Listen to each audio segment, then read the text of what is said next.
본 방송은 8월 31일 토요일에 녹음됐습니다.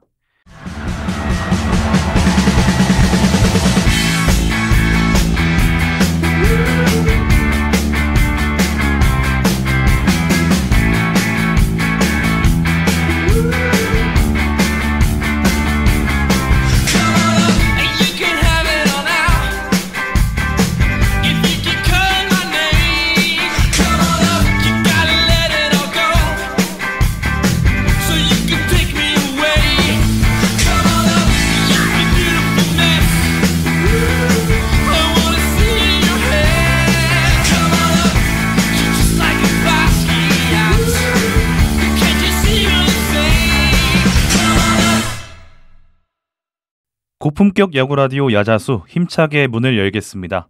야구에 대한 자유로운 수다 야자수 582번째 에피소드 두 번째 이야기 시작하겠습니다. 안녕하세요. 오늘 진행을 맡은 호스트 윤영선입니다.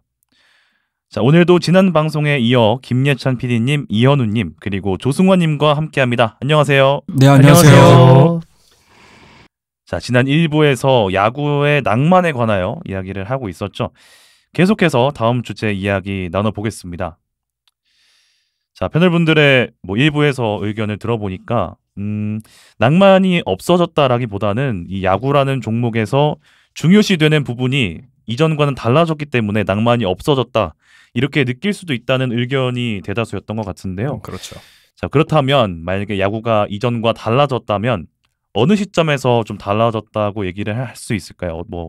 기억나는 사건을 설명해 주실 수 있을까요? 사건이라기보다는 어느 시기를 예로 들면 전 개인적으로 이제 세이버매트리션들이 흔히 많이 얘기하는 업계로 정식으로 발을 들여놓기 시작한 2002년, 2003년 그 즈음이라고 전 개인적으로 생각합니다. 영화 머니볼 같은 사례도 2002년 오클랜드의 이야기잖아요. 네. 그때 이제 빌리빈 단장이랑 그 영화에서는 피터 브랜드로하고 나오는 폴 디포데스타 같은 인물들이 많이 오클랜드에서 활약을 했고, 그 이후로 이제 보스턴에 빌 제임스라든지 테오 엡스타인, 톰 탱고 같은 인물들도 많이 활약을 했고, 그때 보러스 맥크래컨 같은 세이버매트리션도 바비의 창시자입니다. 보러스 맥크래컨은 이런 인물들도 많이 활약을 했고, 슬슬 그 즈음부터 야구가 뭔가 직관과 감성 영역에서 이성의 영역으로 좀 넘어왔다라고 개인적으로 좀 생각을 합니다. 이제 메이저리그 얘기를 해주시니까 제가 KBO 얘기를 하자면 저는 2014년에서 2016년이 가장 중요한 변곡점인 것 같습니다. 우선 2014년은 이제 그 공인구 반발 기수가 타자에게 유리하게 조정되고, 또 이제 외국인 타자 의무 영입 제도가 도입되면서 2018년까지 KBO 역사의 길이 남은 타고 투저 시대의 첫 시작이었다고 할 수 있습니다. 3할 타자도 엄청나게 나오고. 네, 그렇죠.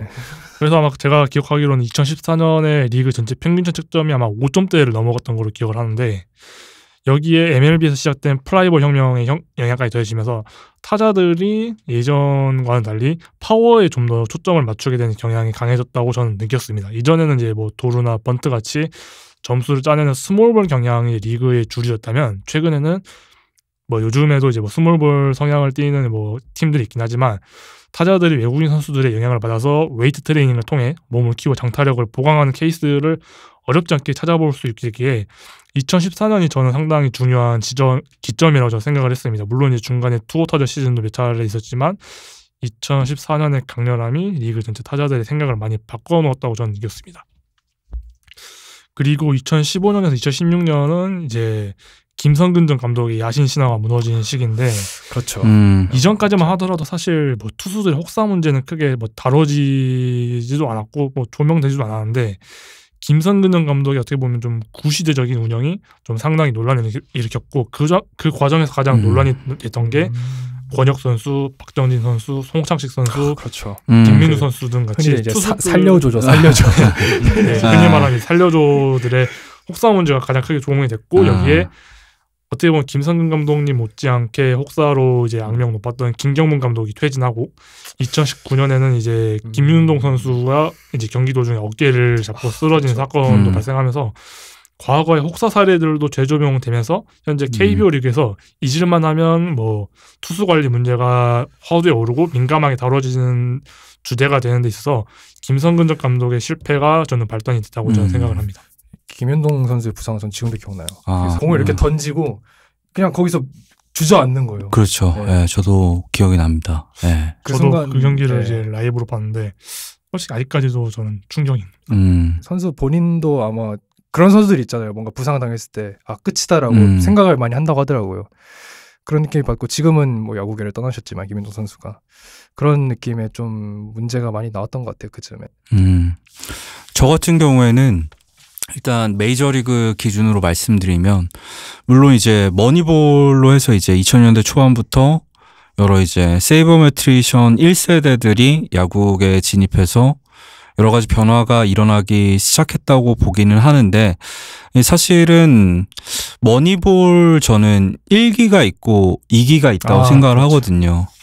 1기 때는 이제 출루율의 가치를 이제 조명을 받으면서 머니볼 저서가 나오기도 했었고 그때 이제 출루율이 좋은 선수들을 다른 팀들도 많이 모았던 시대. 사실 저는 거기까지는 딱히 메이저리그의 엄청난 변화까지는 느끼지 못했었거든요. 왜냐면 사실은 오클랜드 20연승의 기적도 뭐 스캇 해티버그라던가 여러 이제 선수들이 주목받고 있지만 사실 그때 오클랜드가 연승할 수 있었던 이유는 좋은 선수들이 있었죠. 영권 삼총사 베리지토랑 마크 멀더랑 뭐 티머슨 이 세 선수가 그렇죠. 연간 40원승씩을 깔아주고 가는데 그리고 테하다도 MVP지. 그렇죠. 테하다도 기를 쓰고 안 보여주더라고요. 어쨌든 한 번 나왔어요. 언급으로. 네. 저는 사실 보스턴 같은 경우에도 뭐 출루율을 중시하긴 했지만 그때는 잘 모르겠다라는 느낌을 받았었고 근데 제가 진짜 메이저리그가 이게 특이점을 넘었구나라고 생각했던 시점은 소위 머니볼 2기라고 하는 2010년대 초반에 오클랜드가 머니볼 이후에 침체됐다가 다시 연속 포스트 시즌에 진출했을 때 무렵에 그때 반대로 이제 동부지구에는 템파베이 레이스가 또 혁명을 일으키고 있었는데 그때부터는 이제 확실히 2000년대 초반보다 플래툰 시스템을 도입한 구단들이 맞아요. 굉장히 많이 늘어났다는 생각을 받았었고 이제 플라이볼 혁명이라고 해서 뜬공혁명. 네, 뜬공 비율을 굉장히 이제 중시하는 구단들도 늘어나기 시작했고 지금 뭐 흔히 얘기하는 뭐 오프너 비슷한 개념도 이미 그때 맞아요. 어느 정도 나왔었고 아마 그때가 지금 형태의 야구로 나아가는 어떤 메이저리그는 변곡점이 아니었나. 포스트 시즌 때도 이제 뭐 다저스처럼 클레이튼 커쇼가 3일 후에 등판하다가 뭐 이렇게 무너지는 팀들도 있었지만 잘 던지던 선발 투수들을 내려서 이제 충격받는 팬들도 있었고 그때 막 돌이 가장 많이 감독 이름 앞에 붙던 시기가 아니었나. 맞아요. 그러니까 이제 팬들이 적응이 안 되는 거죠. 이런 갑작스러운 변화에 적응이 안 되는 시점은 메이저리그는 2010년대 초반이었고 그거를 KBO 리그가 굉장히 저는 빨리 흡수를 했다고 생각을 해요. 말씀드린 대로 이제 2014, 15, 16 이때가 극단적인 타고 투저가 찾아오면서 여러 가지 변화가 있을 수밖에 없었고 뭐 불펜 야구도 저는 한국 야구의 이런 투수 분업화의 시기가 굉장히 늦었다고 보거든요. 예, 중무리 시대만큼은 아니지만 정말 그 SK 투수들 생각하면은 2010년대까지는 정말 그런 부분들이 좀 심했었는데 2010년대 중반에 좀 KBO 리그 무대에서도 좀 사라지기 시작한 것 같고 그때부터가 좀 지금의 야구가 아닌가라는 생각을 합니다.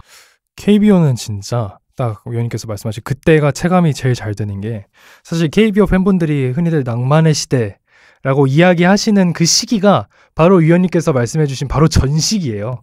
그때 뭐 감독 그 사진이 있거든요. 8구단 감독 사진 모아놓은 거 보면은 그때 이제 삼성의 선동열 감독 그리고 뭐 SK 김성근 감독, 뭐 두산 김경문 감독, 김시진 감독, 로이스터도 그때였고 뭐 한대화 감독이라든지 조범현 감독 김재박 감독 이런 분들이 활동을 하던 시기에는 방금 말씀하신 대로 애니콜이라고 하잖아요. 우리나라에서 흔히들 아무 때나 있었죠. 불러서 나오는 선수들. 뭐 SK 박무선 전병두 선수라든지 뭐 정우람 선수라든지 이런 거 SK 그때 그 당시에 왕조라고 불렸던 SK의 중심에는 벌떼 야구라고 했죠. 그 당시에는 네. 투수들을 총동원해서 이닝을 끌어가고 연장하는 그런 야구가 중심이 됐었고 그 이후에는 말씀 주신 대로 좀 많이 분업화가 돼서 어느 정도 좀 불펜의 부담을 줄였다라고 생각을 하고 제가 한 가지 아까 템파베이 레이스 얘기해 주셔서 생각나는 게 제가 아무래도 다저스 팬이니까 2020년 월드 시리즈가 기억이 안 날 수가 없는데 그 중에서도 제일 신선했던 건 이제 월드 시리즈 6차전에서 블레이크 스넬을 케빈 캐시 감독이 내려버렸던 그때 강판이 있었어요. 전 그게 진짜 신선한 충격이었어요. 물론 저희가 계속 말하고 있지만 KBO랑 다르게 이제 메이저리그에서 데이터랑 세이버를 계속적으로 중시하고 뭔가 반영하는 역사는 KBO보다 당연히 몇십 년 더 길긴 하지만 제가 그 당시 이제 20년대 초반에 2010년대 후반부터 20년대 초반까지 봤던 템파베이 레이스는 정말 세이버로 구단이 이끌어낼 수 있는 정점의 끝이라고 생각하거든요. 정말 한계까지 몰아붙인 네. 그렇기 때문에 월드 시리즈까지 진출했던 거고 그래서 물론 그때도 그렇고 지금도 그렇고 전 템파베이 레이스가 정말 훌륭한 운영하고 있다라고 개인적으로 생각을 합니다. 하지만 뭐 가을 야구는 메이저리그도 그렇고 KBO도 그렇고 아무리 데이터를 중시한다고 해도 뭔가 잘 던진다 그러면 좀 밀고 가고 그런 느낌이 있었다라고 저는 개인적으로 생각을 하거든요. 근데 그 당시 케빈 캐시 감독이 스넬을 과감하게 내려버린 모습은 메이저리그를 몇 년 동안 보면서 좀 위화감이 느껴질 정도였습니다. 물론 케빈 캐시 감독 정말 대단한 감독이죠. 왜냐면 아메리칸 리그로 한정했을 때는 역대 최초고요.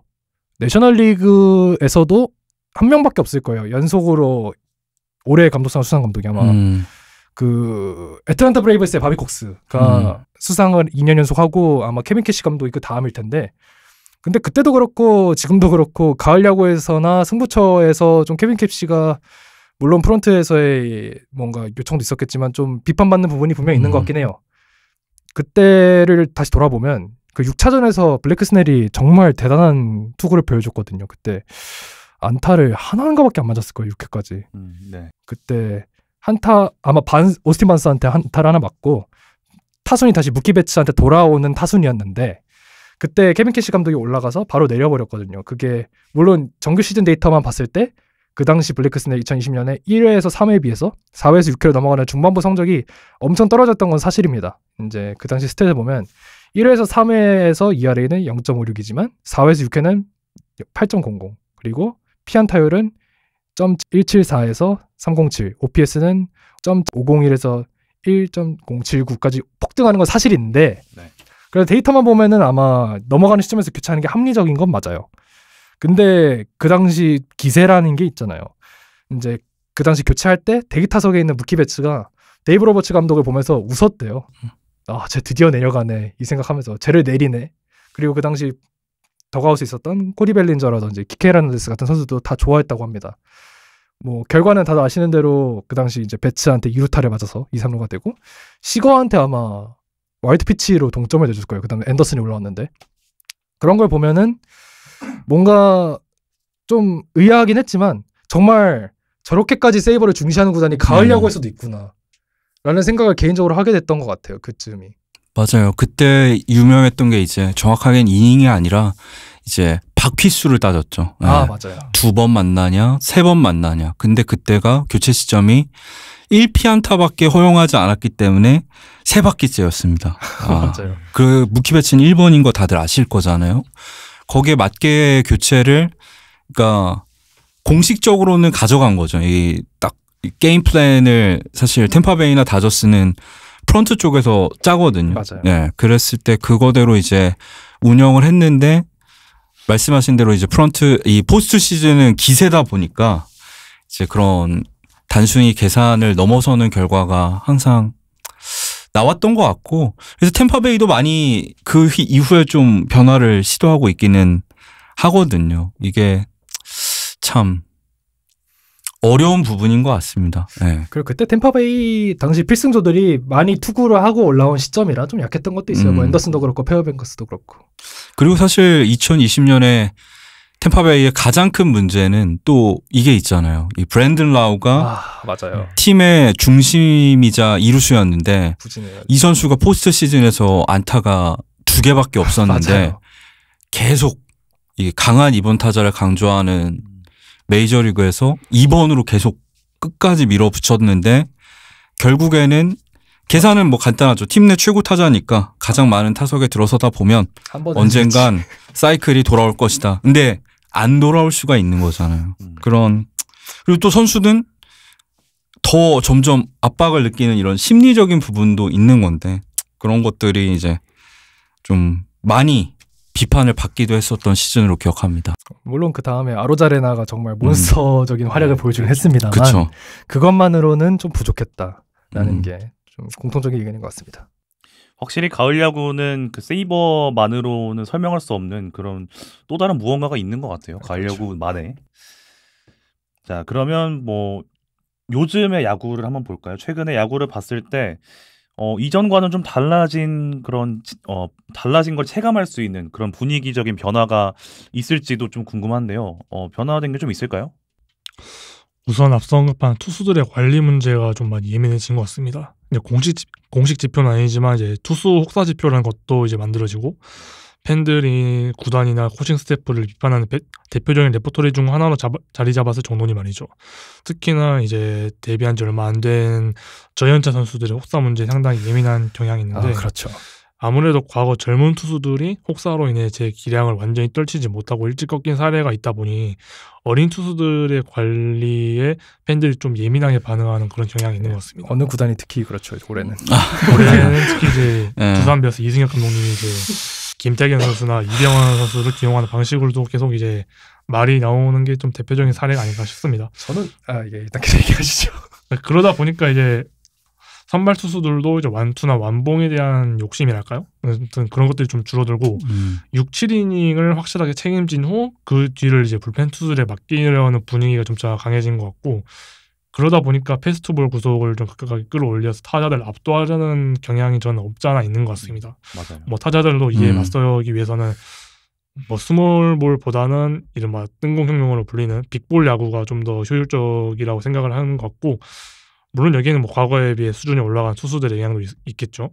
뭐 이외에도 과거에는 좀 당연한 것으로 여겨졌던 뭐 도루나 일루 헤드 퍼스트 슬라이딩도 부상 방지 차원에서 이제 팀에서 자제시키고 있고 KBO에서는 올해 ABS의 그렇죠. 도입으로 포수 평가에서 좀 상당한 존재감을 자랑했던 프레이밍의 중요도가 거의 사라지다시피 한 것도 좀 중요한 변화로 들 수 있을 것 같습니다. 뭐 저 같은 경우에도 진짜 KBO 리그를 저도 상당히 열심히 보거든요. 그런 입장에서 처음에 가졌던 생각은 이건 좀 너무 혹사를 너무 예민하게 생각하는 게 아닌가. 물론 144경기 그러니까 메이저리그에 비해서 18경기가 작은 리그이긴 하지만 저는 불펜 투수가 50이닝을 조금 넘게 던지는 맞아요. 게 혹사라는 생각은 안 들거든요. 맞아요. 예. 그렇죠. 그리고 연투 3연투는 몰라도 연투는 사실은 할만하죠. 충분히 할만하다고 생각을 하는데 그렇죠. 그렇게 생각을 했었는데 이게 팬들이 그렇게까지 예민한 이유를 이제 좀 약간 어떤 팀을 집중해서 보니까 보이는 거예요. 네, 그러니까 진짜로 아니 뭐 대놓고 김태경 선수가 사실은 너무 잘해주고 있고 맞아요. 하지만 이 선수는 고등학교를 이제 갓 졸업한 1년차 선수인데 처음에는 멀티이닝을 시키지만 그래도 연투는 자제하는구나 이런 식으로 생각을 하려고 했었는데 점점 순위 경쟁이 치열해질수록 그렇죠. 감독은 더 잘하는 선수를 많이 쓸 수밖에 없잖아요. 그렇죠. 성적을 그렇죠. 위해서. 그래서 팬들이 민감하게 반응을 해야지 감독도 확실히 그러니까 이제 언론 플레이를 통해서 뭐 이제 그래도 아끼려고 하겠다 뭐 이런 식으로 좀 KBO 리그만의 약간 소통 방식으로 저는 이해하기로 했거든요. 네. KBO 리그 같은 경우에는 그런 것 같고 메이저 리그를 기준으로 말씀을 드리자면 두 가지로 갈리는 것 같아요. 그러니까 아직도 예전에 이제 처음 야구를 봤을 때 뭐 저로 치면 90년대라던가 2000년대 초반 그때 야구를 기억을 하는 팬들은 왜 이렇게 빨리 교체를 하는지 모르겠다 라고 생각하는 팬분들이 남아있고 그렇죠. 또 이제 반대로는 왜 얘를 끌고 가는지 모르겠다. 세이버 매트릭스적으로 봤을 때는 세 바퀴 때 약해지는 선수인데 왜 교체를 이렇게 질질 끌고 가다가 이길 수 있는 경기를 날리냐.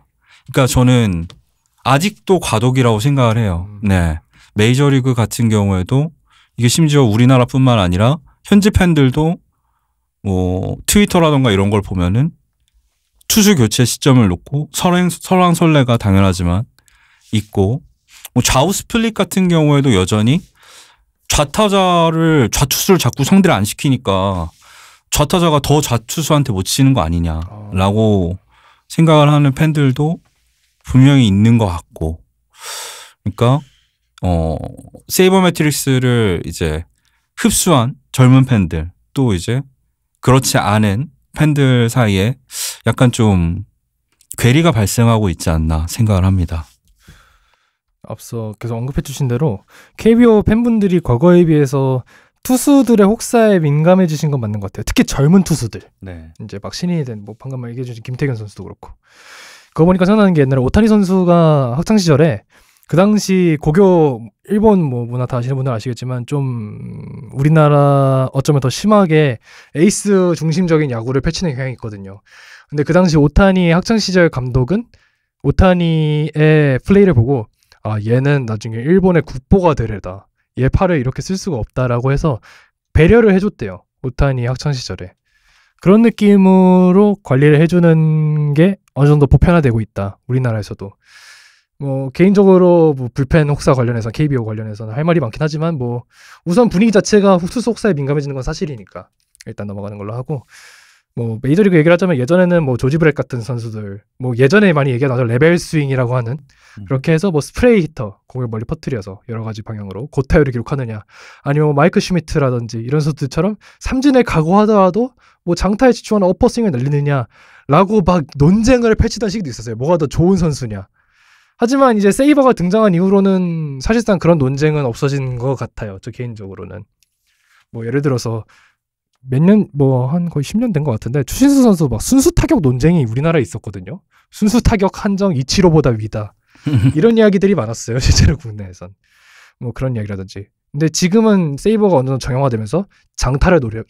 공을 띄워서 발사각을 높여라. 도루는 가능하면 하지 마라. 뭐 70%라고 하죠. 보통 세이버에서는.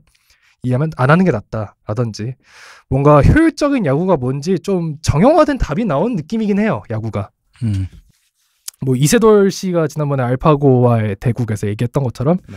자신이 예전에 바둑을 배울 때는 하나의 학문이나 예술을 추구하는 거였는데 지금은 좀 달라졌다라고 얘기를 했었거든요. 인터뷰를. 저는 야구가 약간 이런 상황에 지금 놓였다고 생각합니다. 뭐 과거에는 저희가 계속 얘기하는 낭만이 가득하던 시절에는 선발 투수가 이닝을 최대한 끌어주고 완투 완봉 이런 게 뭔가 멋있고 미덕이었고 팀의 중심 타자는 무조건 4번 타자였습니다. 당시에는. 하지만 지금은 아무도 4번 타자 메이저리그도 그렇고 우리나라도 그렇고 요즘은 이제 강한 2번 요즘은 이제 강한 1번 시대잖아요. 예를 들어서 뭐 몇 년 전에 저지가 1번에 서기도 했고 이런 식으로 최대한 타자에게 타석을 많이 먹이는 게 저희가 아까 앞서 얘기했던 라우 선수가 월드 시리즈에서 계속 앞서 테이블 세터로 나왔던 것도 타수를 많이 먹이면 언젠간 평균적으로 좋아질 거니까 그렇게 세우는 전략들 그렇게 나오는 게 이제 투수는 삼진 타자는 출루하든지 홈런 치든지가 아무래도 이제 MLB의 정답이 된 것 같아요. 왜냐면 그게 이제 OPS가 통계적으로 그렇게 떨어지니까. 저도 물론 스탯 같은 거 좋아합니다만 이런 플레이 때문에 지금 메이저리그는 이제 3-2 아웃컴이라고 이제 MLB에서 얘기하는 홈런 볼넷 삼진이 전체 플레이의 절반입니다. 네. 즉 이제 인플레이 수비가 관련 없어지는 플레이가 많아지고 좀 경기가 다이나믹하지 못하다라는 의견이 있다는 건 저도 공감을 해요. 어떤 얘기인지는. 혹시 이 부분에 대해서는 어떻게 다들 생각하시나요? 실제로 메이저리그가 그래서 인플레이를 늘리려는 시도를 많이 하고 있죠. 예, 그리고 누상에서도 주자들에게 좀 더 베네핏을 주는 뭐 견제 제한이라던가 뭐 여러 가지 장치들을 만들면서 야구를 좀 더 다이나믹하게 하려고 시도는 하고 있는데 그게 그래도 어느 정도는 이제 좀 바꿔놓은 경향도 있는 것 같아요. 확실히 도루가 손쉬워지면서 메이저리그 팀들의 도루 개수가 엄청 늘어났거든요. 그리고 맞아요. 스티브 콴이라던가 뭐 아라이즈를 비롯한 이런 소위 말하는 똑딱이형 선수들도 생각보다 팀에서 비중이 많이 높아지기는 그렇죠. 했습니다. 최근에. 그리고 사실은 이제 기대 득점이 아니라 득점 확률에 대한 생각도 요즘에는 많이 하는 것 같더라고요. 맞아요. 이거는 사실 승부치기라던가 여러 가지 이제 제도적인 도입 때문에 만들어진 건데 사실은 홈런이 나오면 기대 득점은 가장 높지만 2루의 주자를 놓은 상황에서 득점 확률 같은 경우에는 또 얘기가 맞아요. 달라지잖아요. 인플레이 2개면 1점이 쉽게 나는 상황까지 좀 고려를 해서 요즘에 이 메이저리그 팀들을 보면은 삼진 비율을 낮추려고 노력하는 팀들이 굉장히 많더라고요. 그러니까 인플레이를 늘리는 방식이 이제 똑같이 뭐 스윙이 바뀌었다는 건 아니고 그 중에서 이제 좀 삼진 적은 선수들을 이제 많이 데리고 있는 팀이 인플레이를 뭐 많이 발생시킬 수 있다. 뭐 요 정도로까지는 또 나아가고 있는 것 같긴 한데 그래도 확실히 좀 말씀하신 대로 이제 좀 약간 기계 같은 야구를 하는 거는 있죠. 전체적인 경기를 봤을 때는. 근데 또 제가 중계를 하는 입장에서는 어쩔 수 없겠다라는 생각이 들 때도 있어요. 그러니까 예전에는 못 느꼈던 건데 이제 덕아웃에 다 태블릿 PC가 있는 시대잖아요. 그렇죠. 그러다 보니까 타자들이 들어가면 하는 게 바로 이 선수가 어떤 공을 던졌는지 결정구를 어떤 상황에서 했는지 그것만 이제 보고 있는 거잖아요. 그래서 피칭 레퍼토리가 조금이라도 단조로워지는 순간 아무리 카를로스 로돈급 구위가 되는 선수도 뭐 루이스 힐이 같은 선수들도 제가 말씀드린 선수는 패스볼 구속이 96마일이 넘는 선수들인데 이 선수들이 초구에 패스볼을 많이 넣는 경기에서는 완전히 무너지거든요. 그러니까 이제는 초구를 뭐 변화구로 던져서 스트라이크를 잡아야 된다. 아니다. 초구 변화구 일부러 볼을 던져야 된다. 그리고 뭐 세퍼레이션도 너무 단조롭게 세퍼레이션을 뭐 패스볼, 하이 패스볼 이후에 낮게 떨어지는 슬라이더. 그러면 높은 코스는 다 패스볼이니까 안 치거든요, 요새. 그래서 보면은 폴 스킨스는 하이 슬라이더를 던지기도 합니다. 맞아요. 네. 이런 식으로 좀 진짜 너무 이렇게 수싸움도 많고 막 여러 가지 복잡한 상황에서 그거를 이겨내고 연타로 점수를 뽑기가 되게 힘들어졌거든요. 메이저리그는. 그렇죠. 그러면은 어떻게 점수가 나느냐?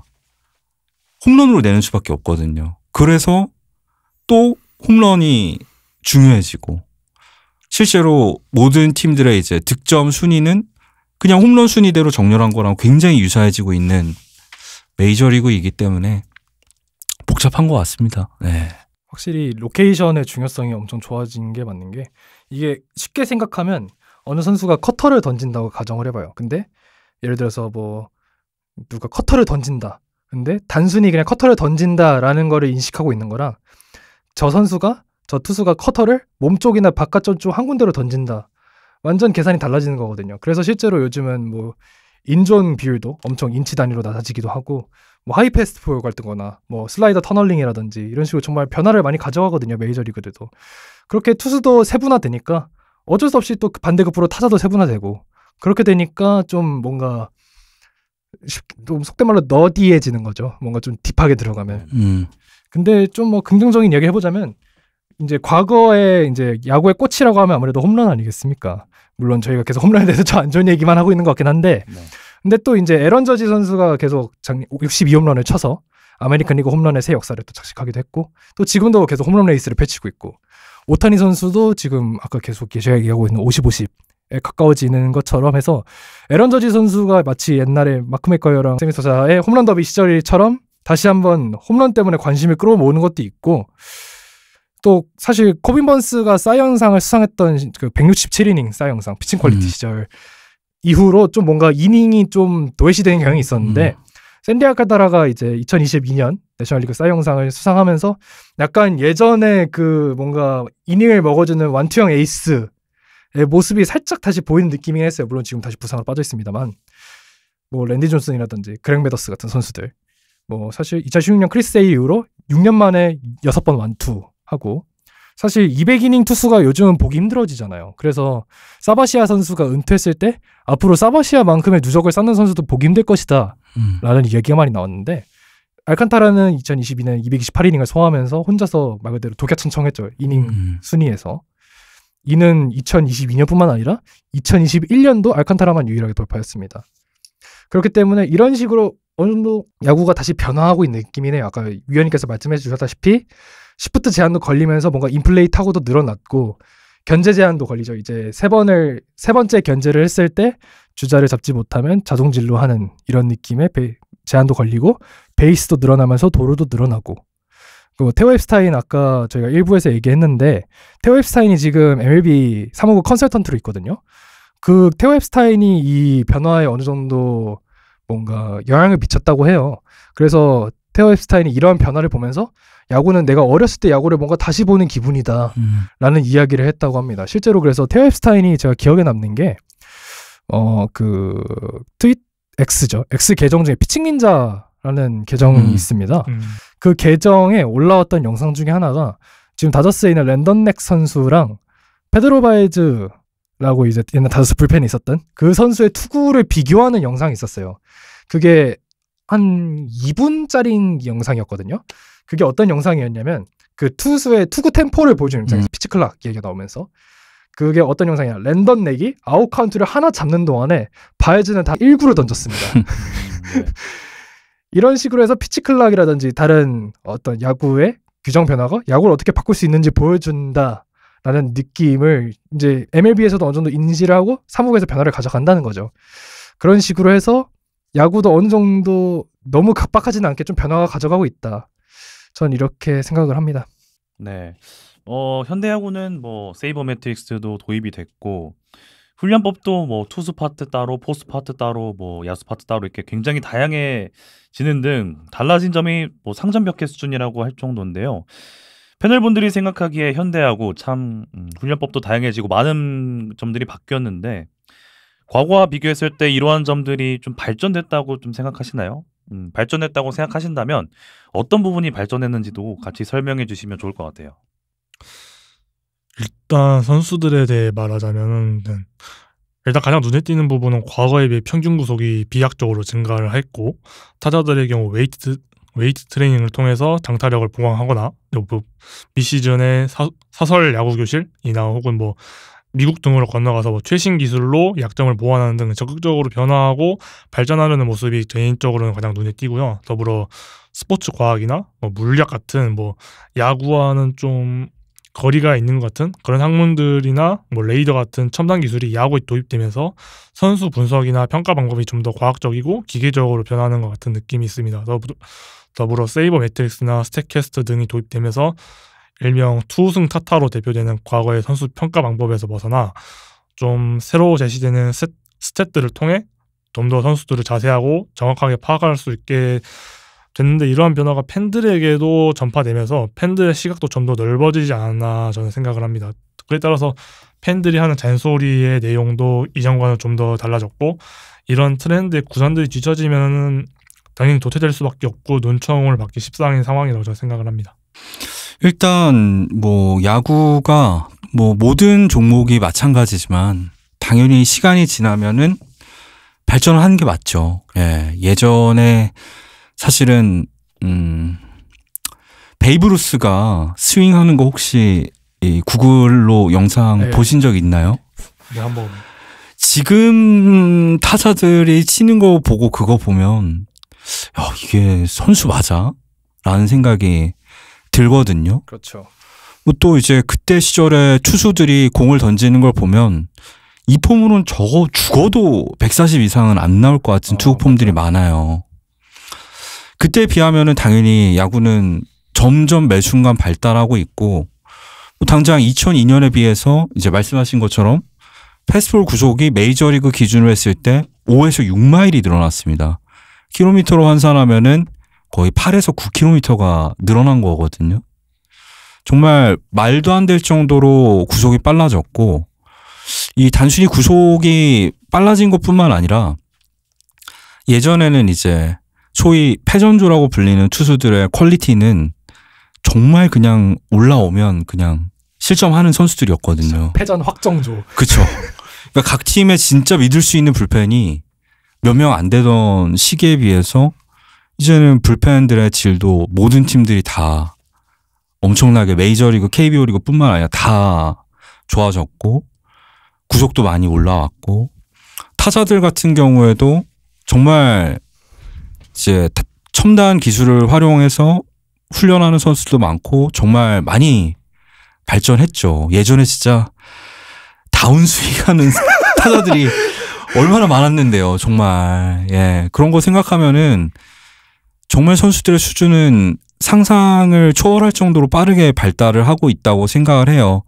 문제는 이런 상향 평준화가 점점 되면서 오히려 이제 슈퍼스타들과 일반 선수들의 차이가 크게 벌어지지 않으면서 그게 또 이제 재미없게 느껴질 수도 있다고 저는 생각을 해요. 예. 사실 뭐 현대야구, 뭐 야구뿐만 아니라 스포츠 자체의 퀄리티가 우상향하는 건 어쩔 수 없는 사실이잖아요. 뭐 야구도 그렇고 뭐 축구라든지 농구도 그렇고 당연한 일이죠. 왜냐하면 과학기술이라는 건 일단 시간이 지날수록 자연스럽게 전 분야에서 발전하는 거잖아요. 그러다 보니까 이제 과거에 비해서 선수들은 이제 몸 관리도 더 과학적으로 하고 철저하게 루틴 지켜서 하고 본인의 강점은 더 부각시키고 단점은 더 상쇄하는 루틴대로 아예 삶을 그렇게 살아가잖아요. 뭐 식이요법이라든지 운동이라든지 그리고 뭐 음식도 아무거나 먹는 게 아니고 영양학적으로 분석해서 뭐 영양제 다 챙겨 먹고 뭐 챙겨 먹고 보조제 먹고 이렇게 해서 몸 만들고 과학기술도 구단의 데이터 팀 뭐 지금 저희가 얘기하고 있는 세이버 매트릭스 지표들이 있습니다만 사실 구단 자체적으로 밝혀지지 않는 영업 비밀들이 굉장히 많거든요. 저희가 모르는 그런 것 때문에 선수들은 말 그대로 장단점을 활용하는 걸 넘어서 개인이 정말 이상적인 야구 선수가 되는 모습이 요즘의 야구라고 생각을 해요. 뭐 야구뿐만 아니라 뭐 축구를 예를 들면 맨체스터 시티 같은 팀은 펩 가르디올라가 넘어온 이후로 바르셀로나에서는 티키타카로 많이 알려진 패스 축구를 하면서 뭔가 이끌어낸 선수였는데 리오넬 메시 선수와 지금은 뭔가 지금 맨시티를 보면 많은 사람들이 정말 기계적으로 축구를 한다라는 이야기를 많이 해요. 정말 선수 하나하나가 마치 부품처럼 경기를 이끌어 나간다고 하고 실제로 펩 가르디올라 자신도 선수에게 전술을 맞추기보다는 자신이 이상적인 전술을 짜고 그 전술을 실행할 수 있는 선수를 직접 영입해 온다라고 이야기를 하기도 하고. 아, 저는 근데 여담이긴 하지만 제가 야구는 이렇게 깊게 파고 있는데 사실 제가 맨체스터 시티를 예전에 엄청 좋아했었거든요. 사실 재미없어요. 너무 기계적인 것 같아요. 그러니까 제가 축구 쪽에서는 라이트 팬이다 보니까 또 그렇게 느껴질 수도 있겠구나 생각이 드네요. 네. 그래서 물론 방금 얘기하신 것처럼 개인이 뭔가 예전에 뭐 축구도 낭만적인 축구라고 하면은 뭐 호나우지뉴 선수라든지 뭔가 개인기로 돌파하고 크로스 베컴이 크로스 올려서 헤딩으로 넣고 이런 시기가 있었거든요. 예전에 뭐 밀란도 말레스카 라인이라고 해서 특색이 있었어요. 리그마다 뭐 이탈리아 카테나치오 수비 축구, 잉글랜드 뻥 축구 이런 게 있었는데 지금은 축구도 뭔가 정형화된 전술이 어느 정도 보편화되고 있다라는 게 어느 정도 통일된 의견입니다. 그래서 스포츠가 지속적으로 발전한 것 같고 맨체스터시티는 그래서 결국 지난번에 트래블까지 달성해서 뭐 그게 어느 정도 뭐 효과가 있었는지 모르겠지만 오아시스가 최근에 재결합하기도 했고 아 대박이죠. 그래서 뭐 현대야구도 얘기한 것처럼 과학과 통계학이 잘 잡으면서 발전이 일어나는 건 어쩔 수 없는 사실입니다. 부상에 대한 대처도 사실 과거에 비해서 엄청 나아졌잖아요. 사실 뭐 과거에는 부상에 대해서 막 선수 커리어가 끝나버리는 선수도 지금 시대에 뛰었으면 그랬지 않았을 경우도 분명 존재하거든요. 예를 들어서 뭐 토미존 수술을 간단하게 얘기해보자면 사실 토미존 수술이 없기 전에는 팔꿈치 부상 당하면 선수 끝이었어요. 샌디 코펙스가 그랬죠. 아, 맞아요. 네. 그래서 엘라트라즈 박사라고 이제 다저스 주치의인데 그분이 한 말이 샌디 코펙스가 토미존 수술이 있던 시대에 뛰었으면 그렇게 커리어를 안 끝냈을 것이다 라는 이야기를 하기도 했습니다. 이제 흔히들 얘기하는 이제 UCL이죠. 이제 여기 있는 그 상완골이랑 척골 사이에 있는 그 인대인데 토미존 수술은 이제 그걸 다시 복구시키는 수술입니다. 근데 요즘은 이제 토미존에서 더 나아갔다고 하더라고요. 그 내부 부목술인가? 그렇죠. 라고 해서 지금 뭐 오타니 쇼헤이라든지 디그롬 선수 같은 경우는 이제 토미존에서부터 더 변화된 모습을 보여주고 있습니다. 그래서 저스틴 벌랜더가 아마 그 당시 빅리그에서 UCL 재건수를 받은 마지막 선수일 거예요. 요즘은 다 어지간하면 내부 부목술로 하는 게 정형화돼 있다고 하더라고요. 왜냐면은 그게 더 회복 시간도 빠르고 그게 어떤 거냐면 이게 인공적으로 여기 인대 쪽에 테이프를 하나 붙이는 부목을 대주는 이런 수술이거든요. 그런 식으로 하면은 수술받은 환자가 더 빨리 일상생활로 돌아갑니다. 그러니까 더 네. 빨리 복귀할 수 있고 장기적으로 더 빠르게 재건되는 그런 수술인데 그런 식으로 뭔가 발전하니까 나오는 게 이제 지금은 요즘은 잘 안 나옵니다만 속된 말로 이제 물로켓론이 아마 올해 초까지만 해도 꽤 많은 이야기가 나왔었잖아요. 그렇죠. 이제 과거 선수들이 지금 오면은 그때 실력과 성적과 어느 정도 뭔가 카테고리와 갖춰진 상황에서 패러다임이 완전히 바뀌어버린 요즘 시대에 적응할 수 있겠느냐라는 요지로 나온 게 물로켓론의 주요 요지라고 생각을 합니다. 실제로 스탯을 보면요. 그 사람들이 이야기하는 뭐냐. 실제로 야구 스포츠가 발전해오니까 그때보다 더 나은 퍼포먼스를 보이는 게 사실이거든요. 예를 들어서 사실 저희가 야구는 뭐 타격이랑 투구에 관해서 많이 얘기를 합니다만 사실 제가 모 칼럼을 봐서 한 얘기지만 사실 제일 많이 과거와 차이가 나타나는 건 수비입니다. 특히 외야 수비. 외야 수비는 어느 정도 수준이냐. 뭐 제이콥 영이라든지 지금 워싱턴 내셔널스에 있는 뭐 달튼 바쇼 같은 선수들은 지금 수비가 굉장히 좋기로 메이저리그에서도 소문나 있는 선수들이잖아요. 근데 그 선수들의 OA라든지 스프린트, 스피드 같은 걸 보면 어느 정도냐. 저희가 뭐 외야 수비로 정평나 있는 선수들, 뭐 윌리 메이스라든지 듀크 스나이더 같은 선수들보다도 뛰어난 성적을 가져납니다. 이 선수들이. 근데 윌리 메이스나 듀크 스나이더보다 그 선수들이 더 뛰어난 수비수냐? 라고 물어봤을 때 스탯만 보면 예스가 맞아요. 왜냐면 실제로 스탯이 잘 뽑히니까. 근데 그 선수들보다 정성적으로 훌륭한 선수냐? 라고 말을 할 수가 없다는 거죠. 제 개인적 생각입니다만 물론. 상대평가죠. 네. 네. 그 선수들이 현대에 와서 현대적인 훈련을 받으면 더 잘할 수도 있으니까요. 그렇죠. 네. 그리고 뭐 테드 윌리엄스 같은 선수는 실제로 뭐 한국 전쟁에 참여해서 커리어 그 당시 특히 저희가 얘기하는 과거 고대 인물들은 실제로 약간 세계 전환기였잖아요.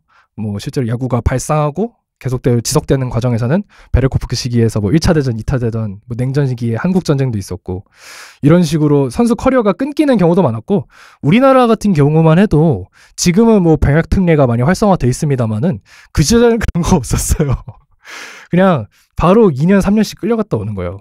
그런 식으로 해서 커리어가 어느 정도 끊기는 경우도 있었고 그런 식으로 좀 감안을 해줘야 하는데 어느 정도 절대적으로 보는 시각 때문에 그렇게 좀 언급이 되지 않나라고 해서 좀 개인적으로 좀 불쾌한 부분도 있었습니다만은 그럼에도 불구하고 스포츠 자체가 우상향한다는 거는 어쩔 수 없는 사실이다. 과학 기술 발전으로 인해서 저는 그렇게 말할 수 있을 것 같습니다. 네, 이제 선수들을 평가할 때 과거에는 뭐 타율 3할이 넘는 타자가 잘하는 타자다. 투수들은 10승이 넘어야 잘하는 투수다.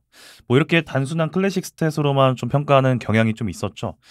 그런데 최근에는 이제 세이버가 도입이 되면서 뭐 OPS, 뭐 우르크라고 불리는 WRC 플러스 그리고 뭐 WHIP 등 뭐 다양한 걸로 이제 선수들이 평가를 하고 있는데 최근에는 이 세이버 매트릭스를 빼면 야구를 제대로 볼 수 없다라고 할 정도로 이 세이버 매트릭스 그리고 스포츠 과학의 중요성 이런 것들이 대두가 되고 있는데 이 세이버 매트릭스나 스포츠 과학이 뭐 야구 그리고 더 나아가서 스포츠에 좀 어떤 영향을 미쳤는지 한번 설명을 해주시죠.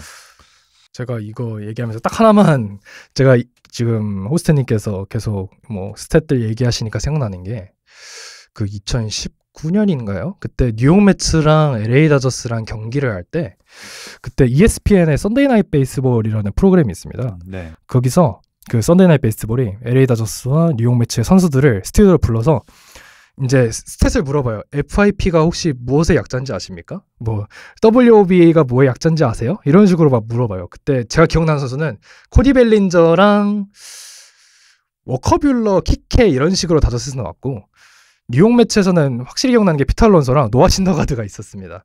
근데 그 선수들도 솔직히 잘 몰라요. 그게 어떤 건지. 예를 들어서 뭐 WA 같은 경우는 뭐 윈 어버브 리플레이스먼트라든지 뭐 WOBA 웨이티드 온 베이스 에버리지라든지 그거를 본인들도 몰라요. 왜냐면 현업에서 뛰고 있는 선수임에도 불구하고 그때 제가 기억하기로는 정확하게 대답하는 선수가 워커빌러 선수입니다. 워커빌러 선수가 실제로 그 세이버 매트릭스의 다저스 내에서도 굉장히 관심을 많이 가지고 집중하는 선수라고 하고 그래서 제가 한 가지 기억에 남는 건 그 WOBA 제가 방금 말씀드렸는데 키케 에르난데스 선수가 WOBA를 정확히 맞췄거든요. 무엇의 약자인지. 근데 그래서 그 호스트가 그럼 그게 무슨 뜻인지 아세요? 하니까 난 몰라요. 워커빌러한테 물어보세요. 걔는 알 거예요. 이런 얘기를 하더라고요. 그런 걸 보면은 좀 뭔가 재밌기도 하고 그리고 키케가 또 하나 덧붙인 건 난 이거 모르는데 이거 잘 나오면 연봉은 높게 받는 건 안다. 그게 제일 중요하죠. 네. 이런 얘기를 하더라고요. 그래서 좀 뭔가 좀 신선하게 재밌었던 기억이 납니다.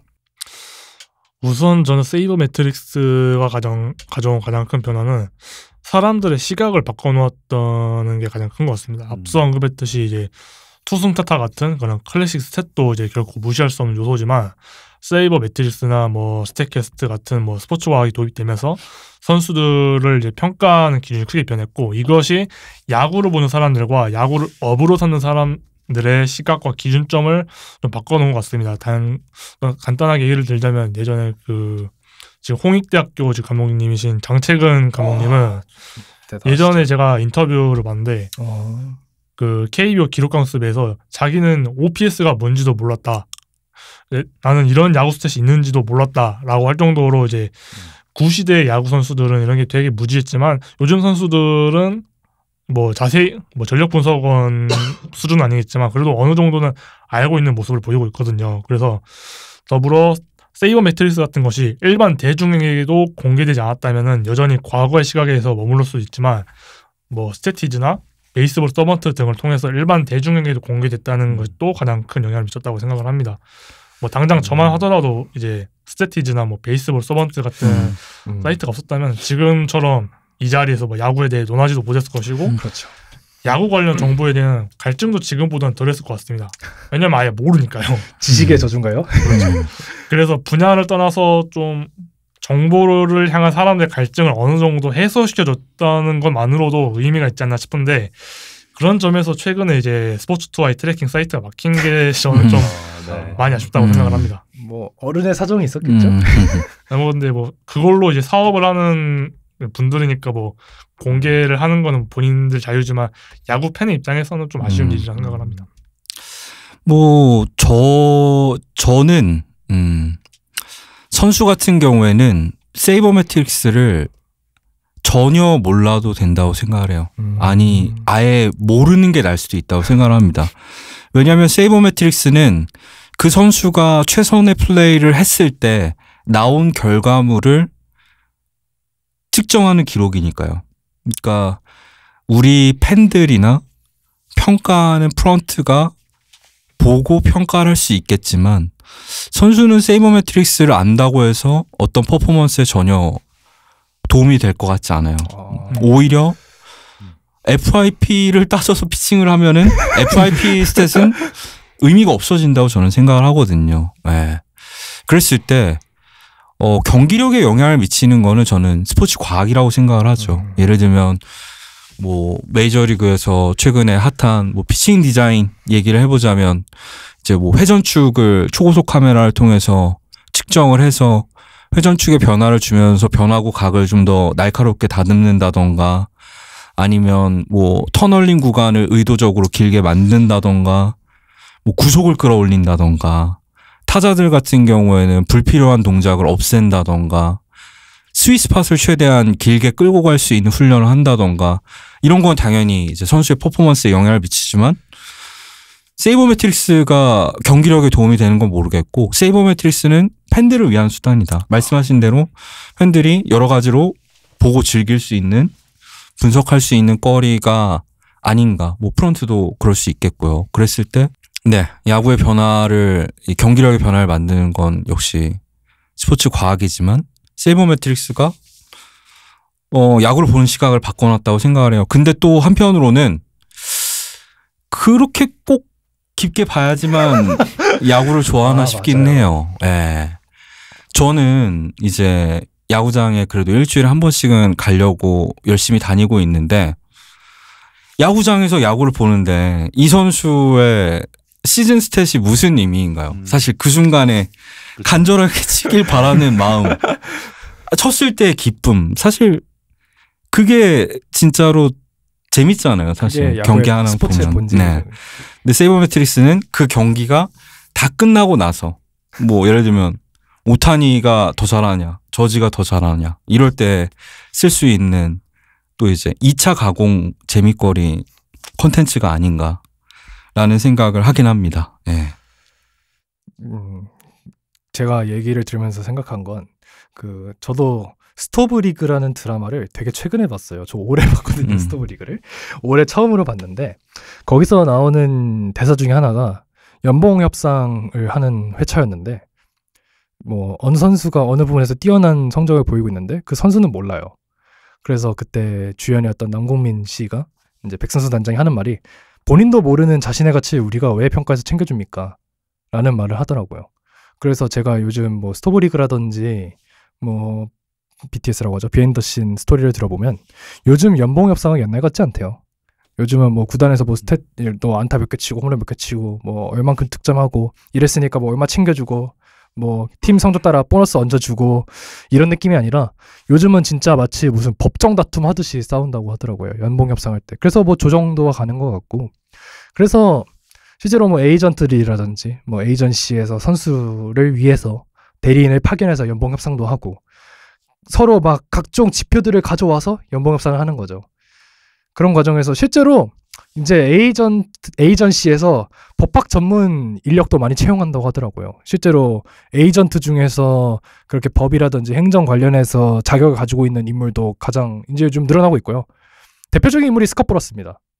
스캇 보러스가 그 부분에서 확실히 메리트가 있었기 때문에 초반에 선점을 많이 했던 거고 뭐 지금도 그렇습니다만 뭐 계속 저희가 얘기하고 있는 세이버 매트릭스의 결과론적으로 뭐 구속혁명도 있고 뜬공혁명으로 인해서 어느 정도 야구가 정형화됐다라고는 말씀드릴 수 있겠습니다만은 사실 아까 위원님께서 말씀해 주셨다시피 팬들이 직접적으로 보고 싶은 야구는 그렇게 막 스탯놀이 하는 야구가 아니라 내 눈앞에서 선수들이 잘하는 걸 보고 싶은 거잖아요. 기본적으로는 뭐 저희가 일부에서 얘기했습니다만 뭐 타자가 볼넷, 삼진, 홈런 이 셋 중에 하나인 야구를 보고 싶진 않을 거예요. 뭔가 좀 더 변수가 다양한 그런 야구를 보고 싶어 하실 거잖아요. 뭐 예전도 그렇습니다만 지금 예전도 그렇고 뭐 지금도 별반 다를 것 같진 않습니다만 야구에서 인기 있는 선수는 1 이상의 OPS를 기록한 출루왕이 아니고 40홈런 이상을 쳐내는 홈런왕이에요. 뭐 우리에게 이제 친숙해졌습니다만 스태캐스트라는 기술이 사실은 이제 군사 기술이에요. 레이더망에 활용하던 기술인데 그 야구장 안으로 가져오면서 타구 속도, 비거리, 각도 분석하면서 뭐 26도에서 29도, 27도가 이상적인 발사각이고 뭐 배럴 타구 날리고 하드잇 중요하고 그런 걸 연구하면서 반대로 또 투구 입장에서는 타자 눈높이로 가는 하이 패스트볼은 삼진을 잡는 데 효과적인데 뭐 높이 던지면 속을 수밖에 없지만 낮아지면 정말 홈런 맞을 수 있다. 그렇기 때문에 뭐 로케이션을 바꾸고 터널링 조정하고 피칭 세퍼레이션 가져가고 이런 게 지금 현대 야구거든요. 그래서 나오는 속어 중에 하나가 안타는 쓰레기라는 말도 있어요. 요즘에 실제로 안타 쳐서 나갈 바 단타 몇 번 쳐서 1점 낼 바에는 볼넷 몇 번 나가서 홈런 빵 치면 3점, 4점 이런 것처럼 물론 홈런 자체의 가치는 더 고평가되고 있습니다만 홈런만을 칠 수 있는 타자의 가치는 좀 떨어지고 있는 것 같아요. 제가 그래서 생각나는 건 크리스 카터라고 이제 아메리칸 리그 홈런왕이었는데 그 다음에 바로 빅리그에서 자리를 얻지 못하고 방출된 선수도 있고 그리고 또 뭐 구종도 제가 이거는 구종이 정말 너무 다양해지잖아요. 분화가 많이 된다고 해야 될까요? 세퍼레이션 하면서? 아, 진짜 많죠. 뭐 스위퍼는 뭐 금방 많은 분들이 익숙해지셨겠지만 뭐 스플링커 이러면 이제 이 뭐지? 오타 아니에요, 기자님? 뭐 이렇게 여쭤보시기도 하는데 이거 이제 스플리터와 싱커의 중간 맞아요. 정도 되는 구종이 최근에 메이저리그에서 진짜. 유행하고 네. 있고 뭐 많죠. 뭐 자이로 슬라이더 뭐 이제 슬라이더 같은 경우에도 회전축이라던가 움직임 통해서 막 나누자면 진짜 끝도 없죠. 맞아요. 뭐 구속으로도 나누고 뭐 그리고 최근에 뭐 각광받고 있는 게 이제 커터성 움직임을 가진 패스볼들이 뭐 많이 보인다. 뭐 회전축에 따라서 뭐가 어쩌고 저쩌고 예. 저도 그런 걸 쓰는 사람이지만 그것들이 좀 진입 장벽이 될 수도 있다는 걱정이 가끔마다 들긴 해요. 제가 지금 뭐 슬라이더 얘기해 주셨으니까 좀만 덧붙이자면 제가 지금 슬라이더 지금 기억나는 걸로만 얘기해 드릴게요. 종횡 구분만 찍겠습니다.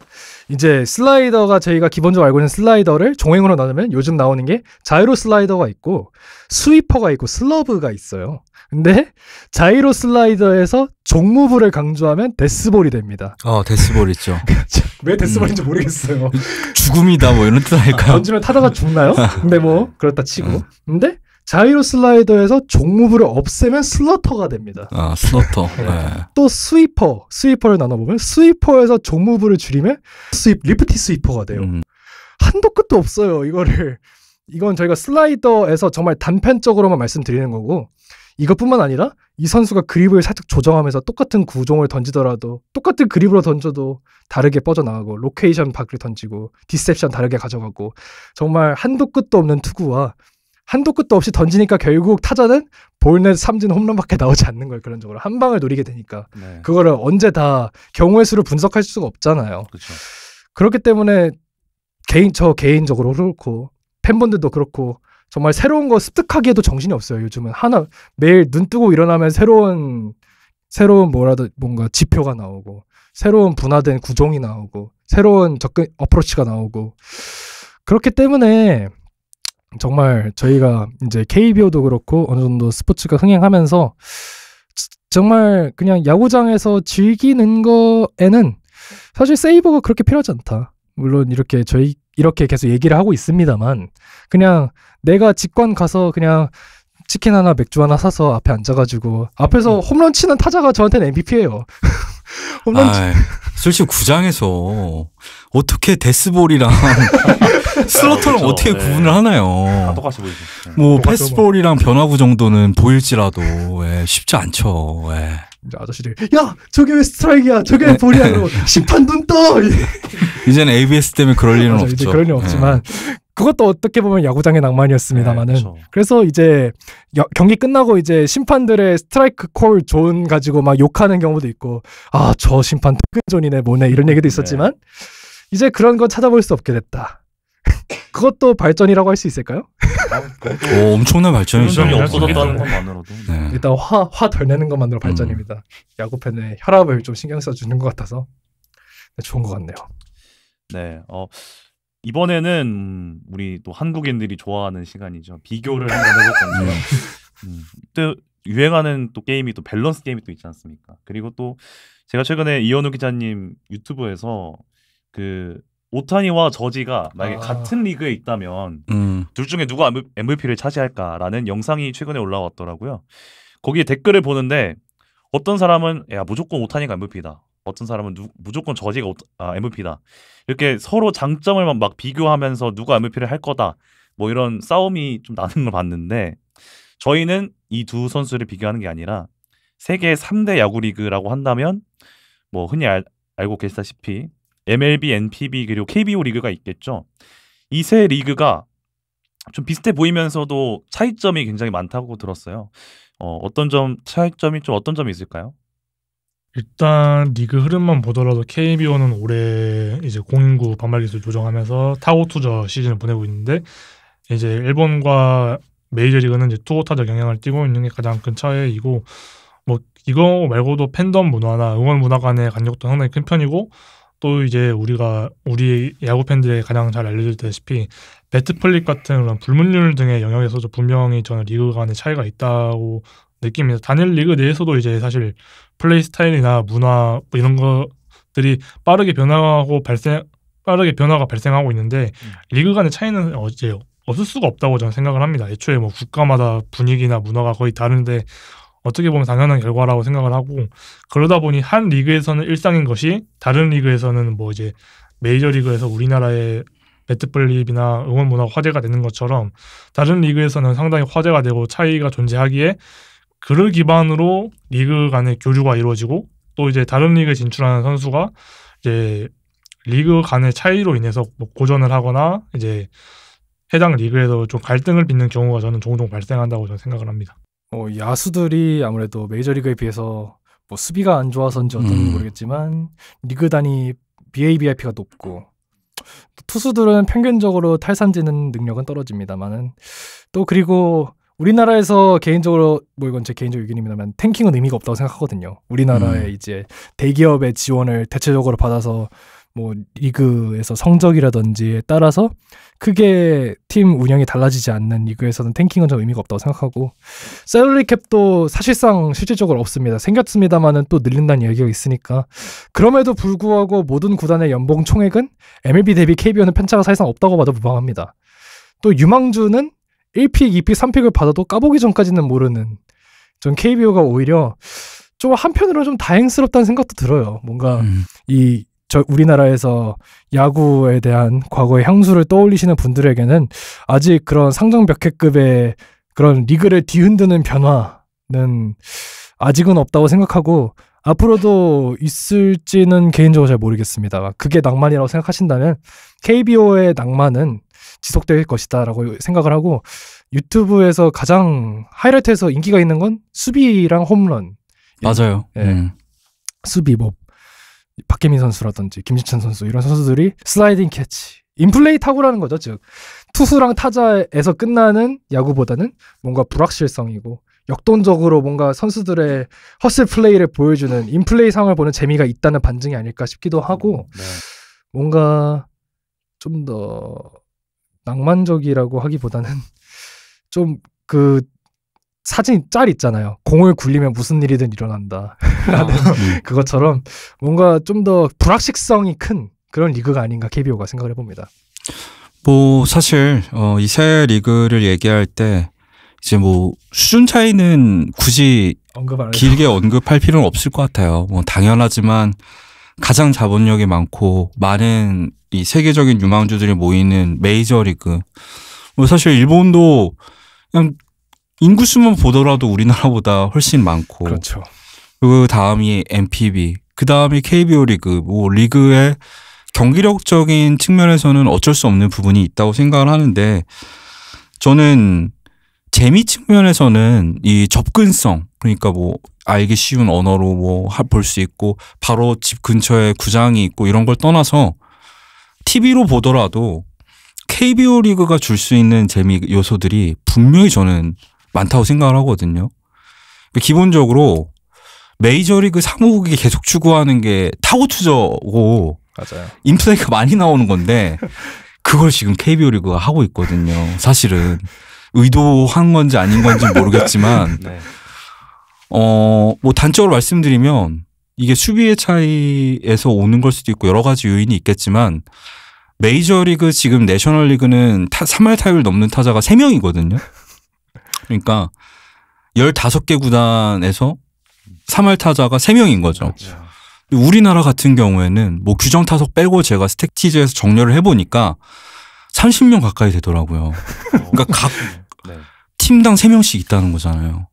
그러니까 저는 이게 뭐 가끔마다 이제 KBO 리그를 주로 보시는 분들이 메이저리그에서 우리나라 선수들이라던가 어떤 선수 활약했을 때 이 3할도 못 치는 놈이 뭘 잘하는 선수냐 이럴 때는 가끔 갸우뚱거릴 때도 있지만 저는 이 KBO 리그가 도파민에는 최적화되어 있다. 네, 점수가 많이 나고 변수도 많고 이런 게 저는 되게 KBO 리그만의 특징이라고 생각을 해요. 이게 또 이제 구장의 응원 문화랑 맞물리고 하면서 정말 인구 대비했을 때 엄청난 흥행을 지금 그렇죠. 한국에서는 하고 있거든요. 1000만이 유력하죠. 거의 확실시되고 있죠. 네, 그랬을 때는 메이저리그는 사실은 다른 스포츠에 비해서 미국에서는 많이 밀리는 게 사실이고 그랬을 때 제가 말씀드리는 게 메이저리그도 나름대로 여러 시도를 하고 있어요. KBO 리그를 따라하는 건지는 모르겠지만 등장 음악도 되게 신경 써서 하고 있잖아요. 맞아요. 그 에드윈 디아즈로 재미를 봐서 매치는 다 선수마다 재밌는 음악을 이제 등장곡으로 만들기도 하고 뭐 불 끄고 댄스 타이밍 하고 이제 저는 해설이니까 미국 쪽에서도 광고가 나오고 한국 쪽에도 광고가 나와도 저는 화면으로 보고 있잖아요. 그 내부를. 네. 그러면 되게 구장 내 행사도 되게 많이 늘어났어요. 막 이벤트 같은 것도 많이 하고 이런 걸 보면서 다 각자만의 매력이 있지만 KBO 리그도 충분히 매력이 있는 리그라는 생각이 들고 뭐 메이저리그의 장점은 간단하죠. 제일 수준이 높잖아요. 네, 그런 리그이고 NPB는 요새는 좀 잘 안 보긴 하는데 뭐 정말 올해는 역대급 투고 타자 시즌이더라고요. 맞아요. 1점대 이하에도 속출하고. 세리그랑 파리그가 둘 다 2점대로 시즌을 맞출 수도 있다고 합니다. 근데 그들한테는 또 그게 맞는 것 같더라고요. 그러니까 에이스가 있고. 아, 그렇죠. 완투를 상정하고 투수가 일주일에 한 번 등판하고 짠물 피칭을 하다가 한 점이 이렇게 나는 거기서 이제 약간 H2에서 나오는 것 같은 만화, 네. 야구 이런 거를 좀 추구하는 것 같고 각자 리그마다 응원 문화도 그렇고 재미 요소도 다 다른 것 같다는 생각을 해봅니다. 확실히 뭔가 다른 느낌은 있어요. 일단 KBO가 올해 좀 더 도파민이 활성화된 이유는 일단 ABS도 분명 영향이 있다고 생각하거든요. 네. 아무래도 공정하잖아요. 아무래도 전 개인적으로 지금 뭔가 시대정신적인 측면에서 공정이 많이 중요해졌다고 생각을 하거든요. 그런 측면에서 봤을 때 저희가 앞서 언급했습니다만 뭔가 화낼 거리 줄었다. 이것만으로도 뭔가 이득을 보는 것 같고 메이저리그 제가 이번에 서울 시리즈를 갔다 왔습니다만은 말씀해 주신 대로 뭐 예전에는 정말 메이저리그 구단들이 하는 운영을 보면은 이제 뭐 세븐틴 스트레치 말고는 사실상 구단에서 뭐 어쩌다가 키스타임 한 번씩 하고 구단에서 뭐 가끔씩 그 구단 자체에서 하는 뭐 이벤트 있으면 그런 거 한 번 하고 한 2번에서 3번 하고 끝이었거든요. 리그 전체 그 한 풀타임 경기를 봤을 때 뭐 네츠 같은 경우에는 프레지던시 런해서 그 대통령들 탈 쓰고 달리기 하고 이런 거 있거든요. 그런 거 제외는 없었는데 요즘은 말씀해 주신 대로 좀 뭐가 많아진 것 같다. 뭐 행사도 많이 하고. 미국도 많이 그 콘서트 분위기도 나기 시작한다고 느낀 게 오타니 바브레드 데이 때 되게 재밌는 시도를 했던 게 그 금종범 생각하면 되는데 알아요. 네, 바브레드에 이제 금박을 씌우는 거를 한정판으로 넣어놨거든요. 네, 맞아요. 근데 이게 뭐 실제로도 리셀가가 지금 엄청난 상황인데 그거를 받겠다고 새벽부터 다저 스타디움에 맞아요. 2만 명이 2만 밤을 샜다고 하더라고요. 그게 한정이었는데 네. 그게 2,000개인가 그럴 거예요. 금탄이가. 금탄이가 있습니다. 금탄이. 네. 금탄이가 지금 계속 가격 오르고 있어요. 지금 400만 원까지 제가 봤던 것 같은데 네, 엄청나죠. 우리나라랑 가장 다른 문화죠. 그건. 우리나라는 버블헤드 문화가 사실상 없기 때문에. 저는 그런 걸 좀 그건 반대로 좀 약간 수입해보면 어떨까 싶긴 하거든요. 근데 우리나라는 또 장점이 있는 게 굿즈를 되게 많이 사긴 하더라고요. 맞아요. 그렇죠. 굿즈가 좀 다른 것 같아요. 우리나라에서 유명한 굿즈는 주로 포토카드죠. 포토카드. 사실 미국도 카드 문화가 있습니다만 그렇게 구단 자체에서 막 이제 우리나라에서 구장을 가서 포토카드를 인수하려면 뭔가 어떤 기계에 가서 사진 넣고 돈 내서 구단 자체에서 뽑는 카드잖아요. 네. 근데 미국은 뭐 파니니 카드라든지 뭐 톱스, TOPPS 네. 카드 같이 막 진짜 유희왕 카드처럼 사는 카드잖아요. 네. 그런 변화도 있는 것 같고 콜라보레이션을 좀 많이 하는 게 특히 요즘 좀 많이 하는 것 같아요. 예를 들어서 뭐 두산 베어스의 망곰 유니폼이라든지 롯데자이언츠 짱구 유니폼이라든지 이런 식의 좀 뭔가 다양한 시도를 뭐 옛날에 삼성 라이온즈에서도 라이온킹 유니폼이 있었습니다만은 이번에 한화 매츠 유니폼 따라한 거 그거 진짜 완전 예쁘더라고요. 그거 네. 진짜 어메이징 한화예요 진짜. 네. 그런 것도 있고 뭔가 다양한 사실 메이저리그도 유니폼이 다양하긴 합니다만은 네. 요즘 좀 많은 시티 커넥트부터 해서 서드 유니폼이라든지 썸머 유니폼 이런 식으로 시도를 하는데 확실히 KBO가 그런 부분에선 다양성이 많죠. 정말 어떤 거 기념해서 유니폼 계속 뽑아내고 기념구 나오고 그런 식으로 뭔가 굿즈도 다양하고 보는 맛이 KBO가 확실히 더 있다. 도파민 측면인지 어떤 건지는 규정할 수 없겠습니다만은 그런 측면에서 제가 한 가지 생각나는 건 옛날에 이제 마틴 스콜세지 감독이 했던 말이 뭐냐면 이제 스콜세지 감독은 다 아시는 유명한 감독이겠습니다만은 마블 영화와 본인들의 영화를 비교하면서 우리의 영화는 시네마고 걔네의 영화는 무비다 이런 말을 했었어요. 실제로 그렇죠. 네. 근데 그래서 사람들이 했던 말이 뭐냐면 시네마도 보고 무비도 재밌으면 같이 보면 되는 거 아니냐. 그래서 제가 드리고 싶은 말은 메이저리그는 시네마예요. 우리 이제 야구를 예로 들면은 네. 정말 뭔가 수준 높은 야구의 첨단을 달리는 뭔가 예술 영화가 그렇잖아요. 뭔가 뭐 대부분 이름은 들어보셨겠죠. 뭐 시민 케인 같은 영화들. 솔직히 정말 영화사적으로 의미가 있는 영화입니다만은 재미가 있는가라고 하면은 의문부호가 많이 찍히는 영화들입니다. 그런 영화들. 재미 요소가 좀 다른 거긴 하죠. 뭐 2001 스페이스 오디세이 뭐 이런 거 보면 스탠리 큐브릭 같은 영화 보면 지금 보면은 좀 이해 안 가는 면도 있을 거고 뭐 요즘에 뭐 개봉한 빈 벤더스 감독 맞아요. 뭐 퍼펙트 데이즈 봐도 나는 이거 잤는데 이런 분들도 있고 뭐 인생 영화였다 이런 분들도 있고 그냥 다 다양해서 좋은 것 같아요. 콘텐츠는 한 가지가 아니라 메이저리그도 많이 사랑해 주세요.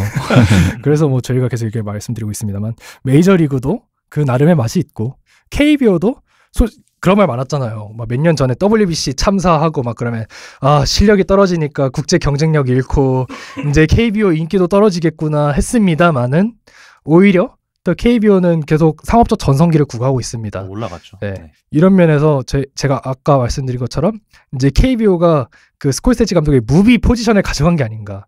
마블의 블록버스터 영화 같은 거예요. 이제 KBO는 이제 계속 끌리고 다음 화 기대되고 쿠키 영상 나오고 한 번씩 불러내주면서 그런 식의 뭔가 예능 야구를 넘어서 하나의 컨텐츠화 됐다. KBO가 그런 식으로 받아들일 수 있을 것 같습니다.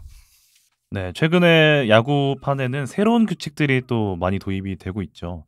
시간 단축을 위한 피치클락이 또 도입이 됐고 사인 훔치기 방지를 위한 피치컴 그리고 KBO에 도입된 정확한 볼 판정을 위한 ABS까지 여기에 더해서 뭐 또 다른 개혁안들이 지금 사무국에서 굉장히 바쁘게 논의를 하고 있다고 들었어요. 근데 여러분들 패널분들이 생각하시기에는 이런 변화가 필요하다고 생각하시는지 좀 의견을 듣고 싶습니다. 뭐 논의뿐만 아니라 애틀랜틱 리그라고 해서 사실상 메이저리그 사무국의 실험실 같은 리그가 있는데 거기서는 실제로 다 실험을 하고 있는 것들이에요. 지금 실제로 시행하고 있는 것들이고.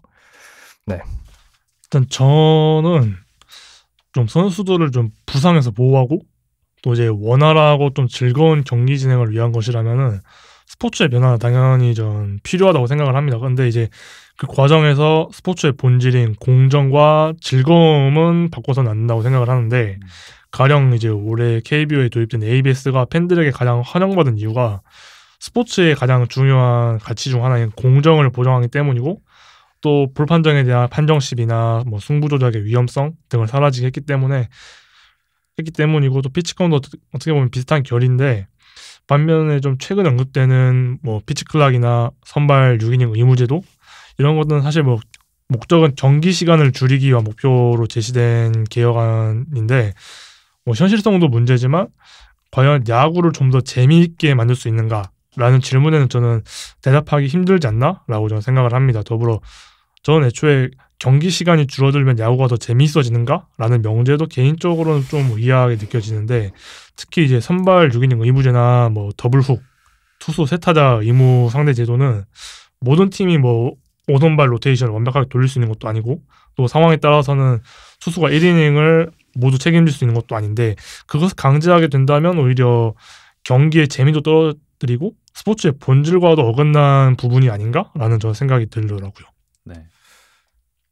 저는 뭐 제도의 도입이라던가 이런 변화에 대한 시도는 뭐 충분히 해볼 만하다고 봐요. 저는 어떤 스포츠라고 하더라도 일단 고여 있는 게 아니라 계속해서 변화를 추구해 가는 거는 뭐 진보하고 있는 거라고 생각을 하거든요. 근데 말씀하신 것처럼 좀 이해가 안 되는 제도들도 다 각자 생각이 좀 다를 거예요. 저 같은 경우에는 피치클락은 확실히 경기의 재미를 높여줬어요. 그거는 단순히 시간이 줄어서가 아니라 쓸모없는 시간이 없어져서 더 경기에 집중할 수 있게 만들어준다고 생각을 하거든요.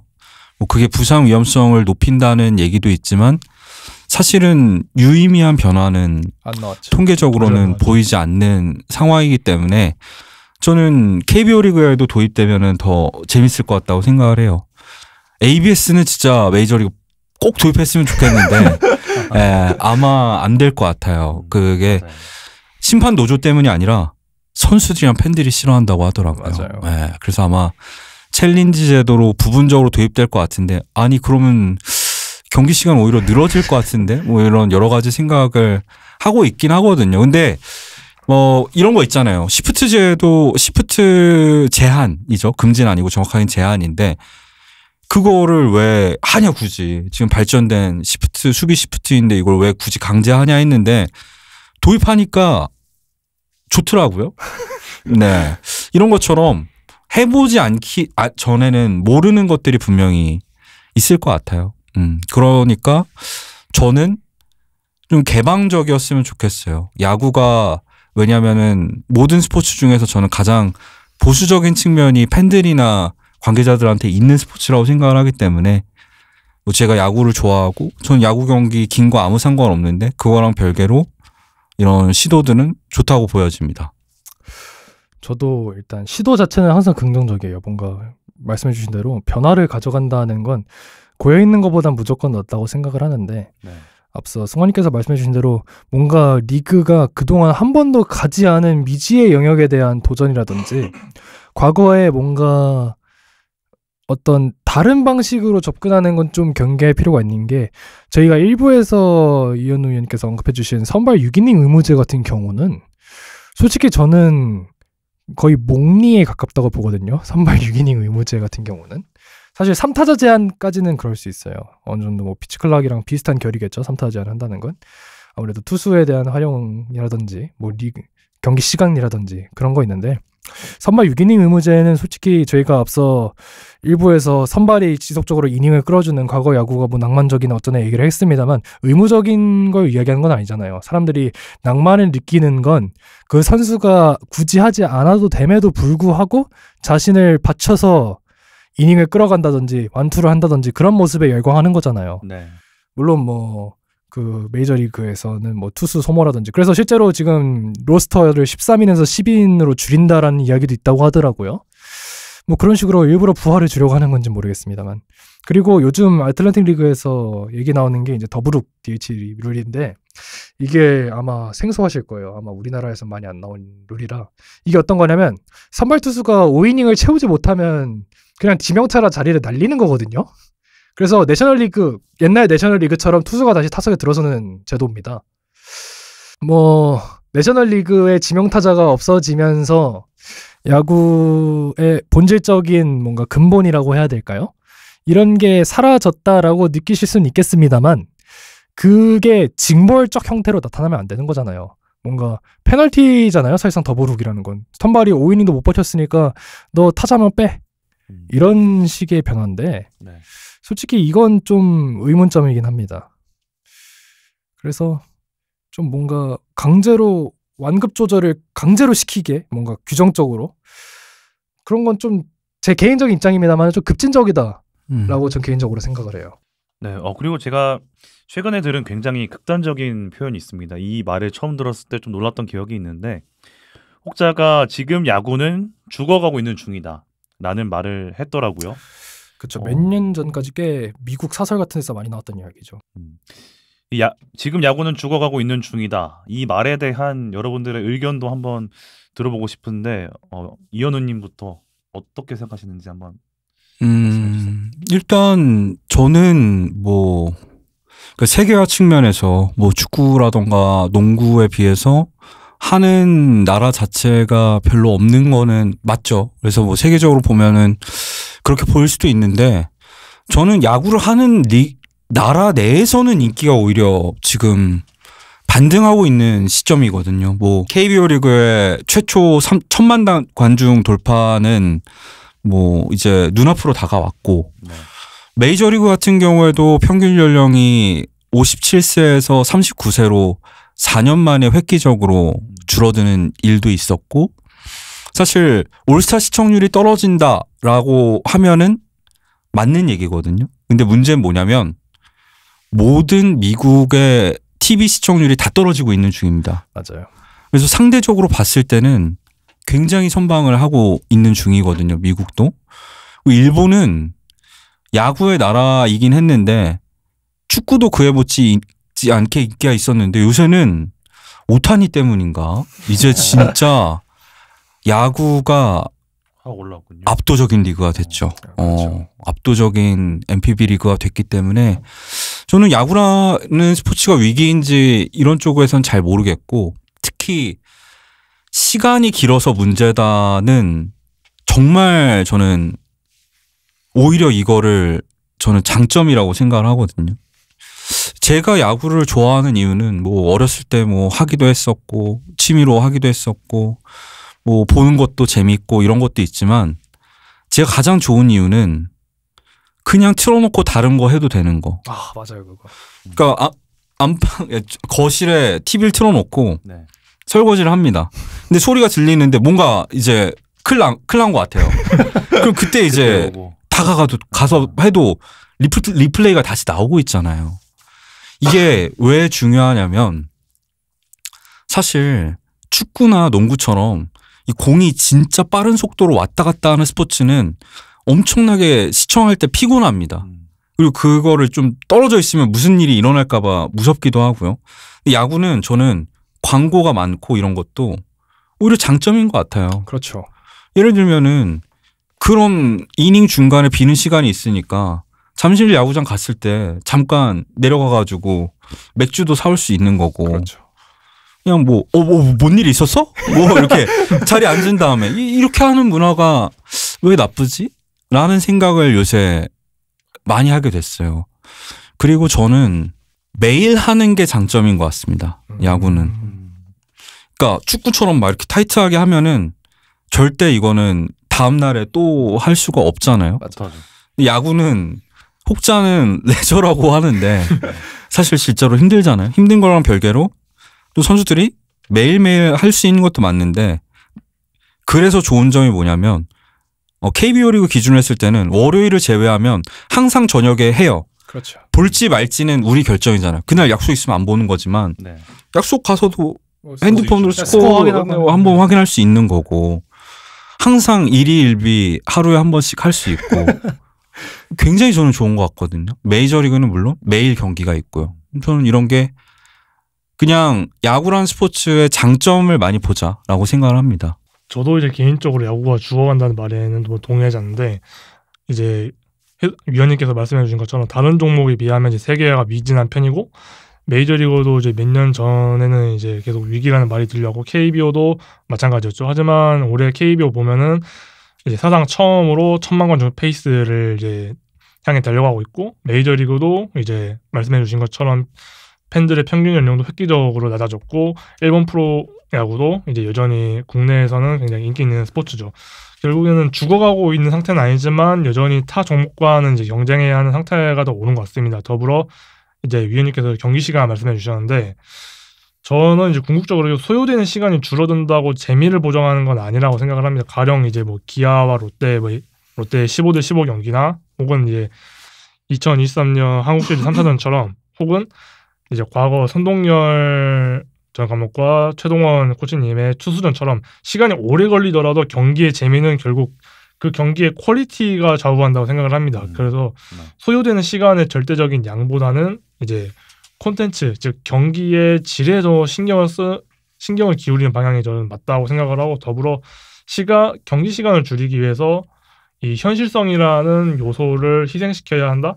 이거는 저는 좀 아니라는 생각이 듭니다.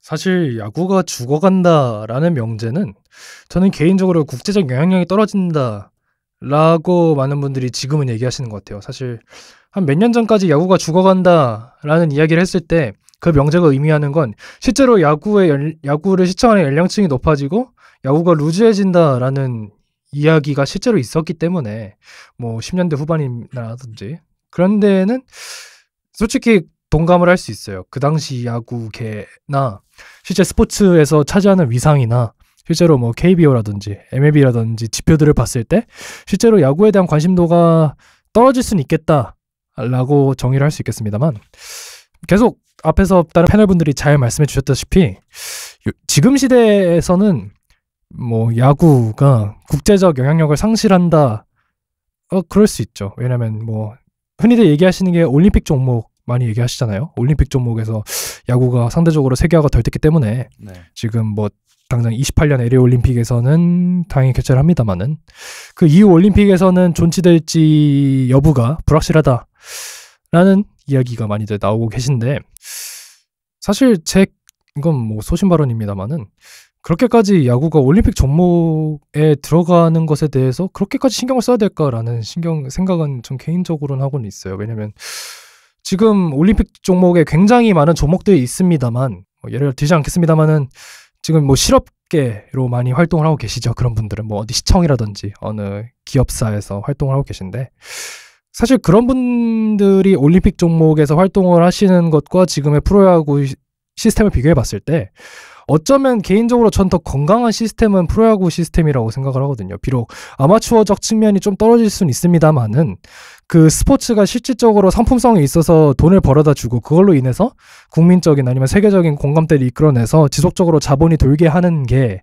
전 상대적으로 더 건강한 스포츠다라고 생각을 합니다. 어느 스포츠를 뭐 비하하라는 건 아닙니다. 분명히 말씀을 드립니다만. 그리고 실제로 국제적인 영향력이라고 가정했을 때 야구를 하는 나라들끼리의 국제적 영향력은 저는 오히려 더 높아지고 있다라고 저는 개인적으로 생각을 해요. 뭐 예를 들어서 WBC도 과거와는 다르게 뭐 예전에야 뭐 06 WBC 돈트레 월리스 얘기 나오고 그때 뭐 드림팀을 구성해서 나갔다가 그 이후로 미국이 힘을 빼서 뭐 안 나오고, 솔직히 전 이번 WBC도 살짝 아쉬운 건 뭐 타자 쪽에서는 많은 슈퍼스타들이 나왔습니다만은 투수들은 좀 상대적으로 네임밸류가 떨어지는 경향이 있었어요. 네. 특히 미국에서. 그 부분은 좀 아쉽습니다만 뭔가 세대가 변화하면서 MLB 사무국이나 선수들이 좀 더 국제 대항전, 국가대표 교류전에 대한 의미가 좀 더 커진 것 같긴 해요.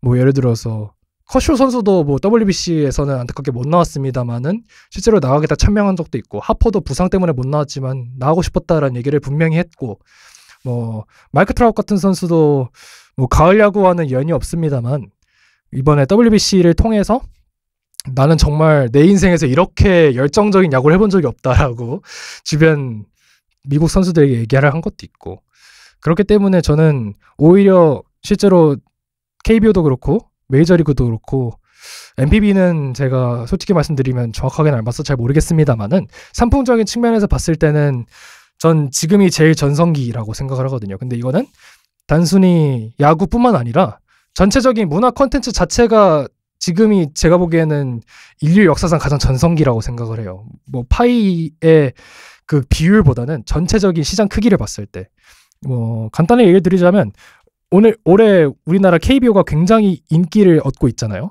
근데 그거는 단순히 KBO만 인기를 얻는 게 아닙니다. 뭐 축구 K리그라든지 뭐 뮤지컬 산업이라든지 뭐 전시 사업, 박물관, 전반적으로 문화 콘텐츠를 향유하는 계층이 넓어졌고 더 많은 수익을 올리고 있거든요. 전체적으로. 영화 빼고. 네. 그래서 언급을 안 했습니다만은.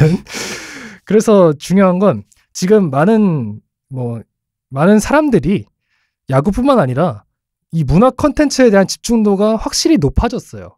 예년에 비해서. 그렇기 때문에 오히려 물 들어올 때 노젓는다라고 하잖아요. 전 지금이 딱 야구가 노져올 때라고 생각합니다.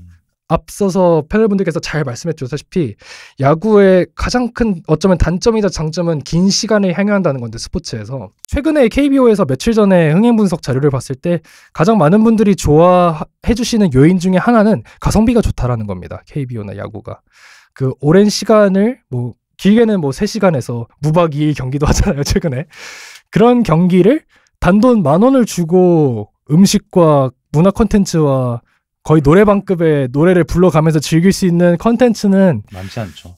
드물죠. 드물고 또 거기에 덧붙이자면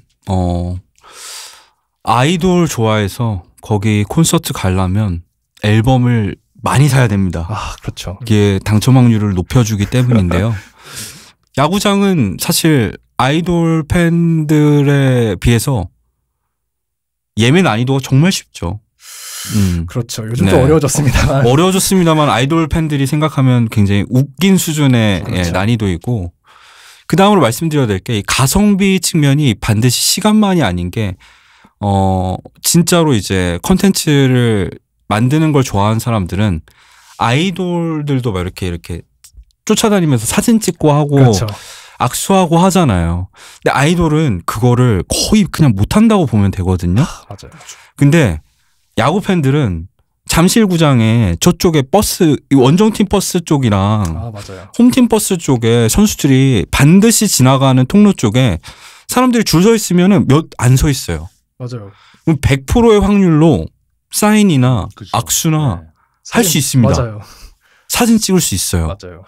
이거는 아이돌 팬들을 하다가 이쪽으로 넘어온 사람들한테는 신세계인 거죠. 상상도 못해. 이렇게 쉽다고 이게 말이 돼? 사인을 이렇게. 예. 그리고 그것뿐만 아니라 경기장 내에서도 뭐 익사이팅 존이라든지 가면 정말 말 그대로 눈앞에 있어요. 그렇죠. 그리고 네. 경기 전에 뭐 메이저리그도 그렇습니다만은 선수들이 뭐 경기전 워밍업 할 때 와서 사인도 쉽게 해주고 뭐 심지어 대화도 해요. 막 네. 친한 그리고 외야에 계시는 분들, 그쵸. 뭐 외야수와 그 뭐 메이저리그에서 나오는 짤들이 있습니다만 캐치볼도 하고 그래요. 메이저리그 맞아요. 선수들은.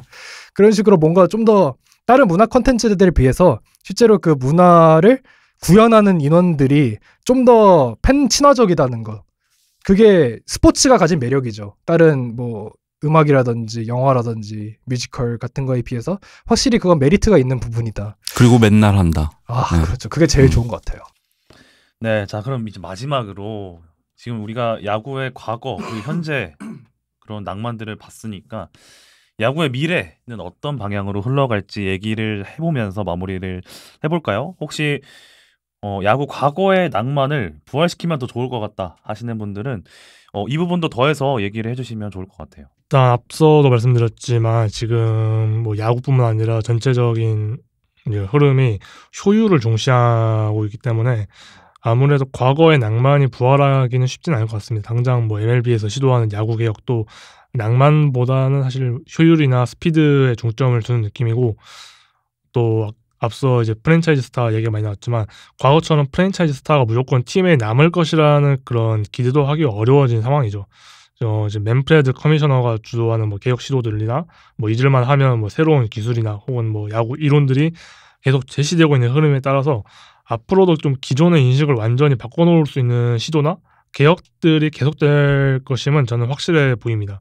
뭐 그 과정에서 우리가 낭만이라고 느꼈던 야구 요소들도 사라질 수도 있겠지만 반대로 이제 뭐 줄어드는 추세였던 도루 시도가 베이스 크기를 확대시키고 이제 투수들의 견제를 제한함으로써 다시 늘어난 것처럼 변화의 방향성에 따라서 오히려 과거의 낭만이 부활할 수도 있을 것 같다고 저는 생각을 합니다. 물론 이제 투속사 같이 선수들의 커리어를 위협하는 그런 과거의 낭만은 이제 과거형에 머물러야 한다고 생각을 하고 낭만도 스포츠의 본질 중 하나인 만큼 그 본질을 지키면서 효율을 추구하는 방식으로 저는 야구가 변화해야 한다고 저는 생각을 합니다. 뭐 저 역시도 이제 예전에 낭만이라고 말한 그 두 가지 예시가 하나는 이제 프랜차이즈 스타가 팀에 저가로 남는 거. 두 번째는 투수가 자기 몸을 갈아서 경기를 위해서 뛰는 것. 사실 이 두 가지는 점점 보기가 어려워지겠죠. 근데 사실 돈키호테를 썼을 때도 기사도가 사라지고 있고, 그렇죠. 그게 이제 우스꽝스럽게 보이는 시대였는데, 그런데도 이제 돈키호테 같은 가상의 인물이지만 그걸 보면서 이제 어떤 감동을 느끼고 낭만을 느끼기도 하는 거잖아요. 그랬을 때 낭만이 없는 시대인 만큼 낭만적인 선택을 하는 선수가 있다면 그게 더 멋있어 보일 것 같기도 하고요. 뭐 그렇습니다. 사실 말씀하신 대로 이제 너무 말씀을 잘해주셨는데 투수 혹사는 낭만이 아니죠. 그거는 야만입니다. 없어져야 되는 문화라고 생각을 하고요. 그랬을 때 점점 발전하고 저는 좋은 방향으로 나가고 있다고 생각을 해요. 뭐 예전에 비해서 아쉬움을 느끼는 거는 저도 마찬가지지만 처음에 봤을 때랑 스포츠가 바뀌면은 항상 그런 느낌을 받는 것 같더라고요. 뭐 NBA를 예로 들자면 요즘 3점 농구가 재미없다고 하시는 분들이 많거든요. 저보다 더 형님들. 예. 네.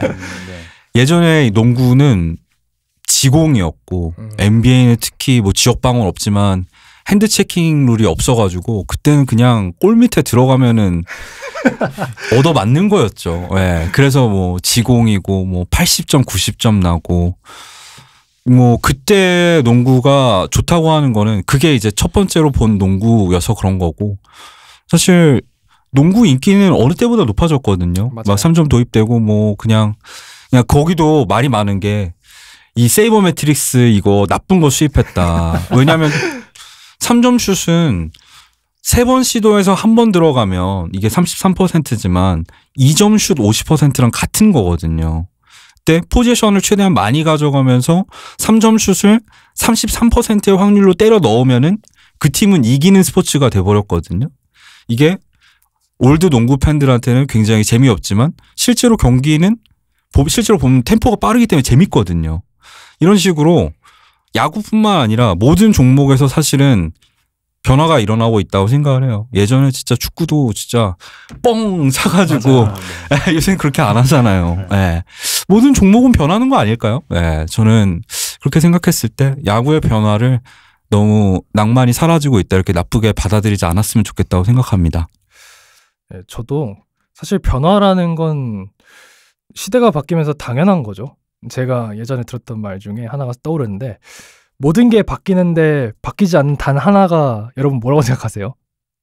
모든 게 바뀌지만 딱 바뀌지 않는 거 하나가 있습니다. 월급이죠. 현실적인 답안입니다만 제가 들은 말은 모든 게 바뀌지만 바뀌지 않는 건 그 모든 게 바뀐다는 사실이 바뀌지 않는다라는 이야기를 들었습니다. 사실 낭만이라는 건 제가 생각하기에 낭만적인 이유는 일부 처음에 말씀드렸다시피 흔하게 볼 수 없기 때문에 그게 가장 가치를 가진다고 생각하거든요. 예를 들어서 지금도 일본 야구 뭐 고시엔이라든지 프로야구도 그렇습니다만 지금 가면은 여전히 과거의 향수를 떠올리시는 분들이 기억하실 에이스 중심의 완투 완봉 야구를 하고 있습니다. 근데 고시엔 같은 경우를 봤을 때 고시엔도 정말 에이스 갈아넣는 야구 하거든요. 거의 에이스 선발 한두 명이 거의 10몇 경기를 책임지는 야구를 하는데 그 자체만 놓고 봐서 사람들이 낭만이라고 하지 않습니다. 고시엔은. 고시엔에서 낭만을 할 거면 거의 막 15회, 20회 이렇게 던져서 완투해야 정말 올해 여름을 뜨겁게 달구는 전일본 최고의 낭만이 나왔구나 이 정도 하지 그냥 9회 완투하는 거 가지고 낭만 축에도 못 껴요. 고시엔은. 근데 그런 야구에서 이제 시대가 변화하면서 저는 개인적으로 낭만을 찾아가면서 여전히 사람이 하는 야구기 때문에 야구라는 스포츠 자체가 전 개인적으로 지속적으로 낭만을 찾아갈 수 있다고 생각하거든요. 개인적으로 기억에 남는 건 이제 리구드 필드라는 야구장이 있어요. 엘러베마에. 거기서 이제 세계 최초의 야구장이라고 많이들 알려져 있는데 이제 올해 리그가 실질적으로 편입되지 않았습니까? 편입되면서 헌정 경기를 그 엘러베마에 있는 리구드 필드에서 가져갔어요. 거기서 샌프란시스코랑 세인트루이스 카지널스가 경기를 했던 걸로 기억을 하는데 그건 정말 미국 내에서도 꽤 의미가 큽니다. 그 헌정 경기가 실제로 4심 포함해서 대기심 1명 포함한 대기심까지 해서 5심이 전부 다 최초의 흑인이었고요. 그 경기 며칠 전에 아마 윌리 메이스께서 돌아가셔가지고 추모 경기를 하기도 했습니다. 근데 제가 거기서 기억에 남는 건 아직도 그 미국도 그렇고 야구에 위트가 남아있다는 게 그 방송 인터페이스 같은 거 있잖아요.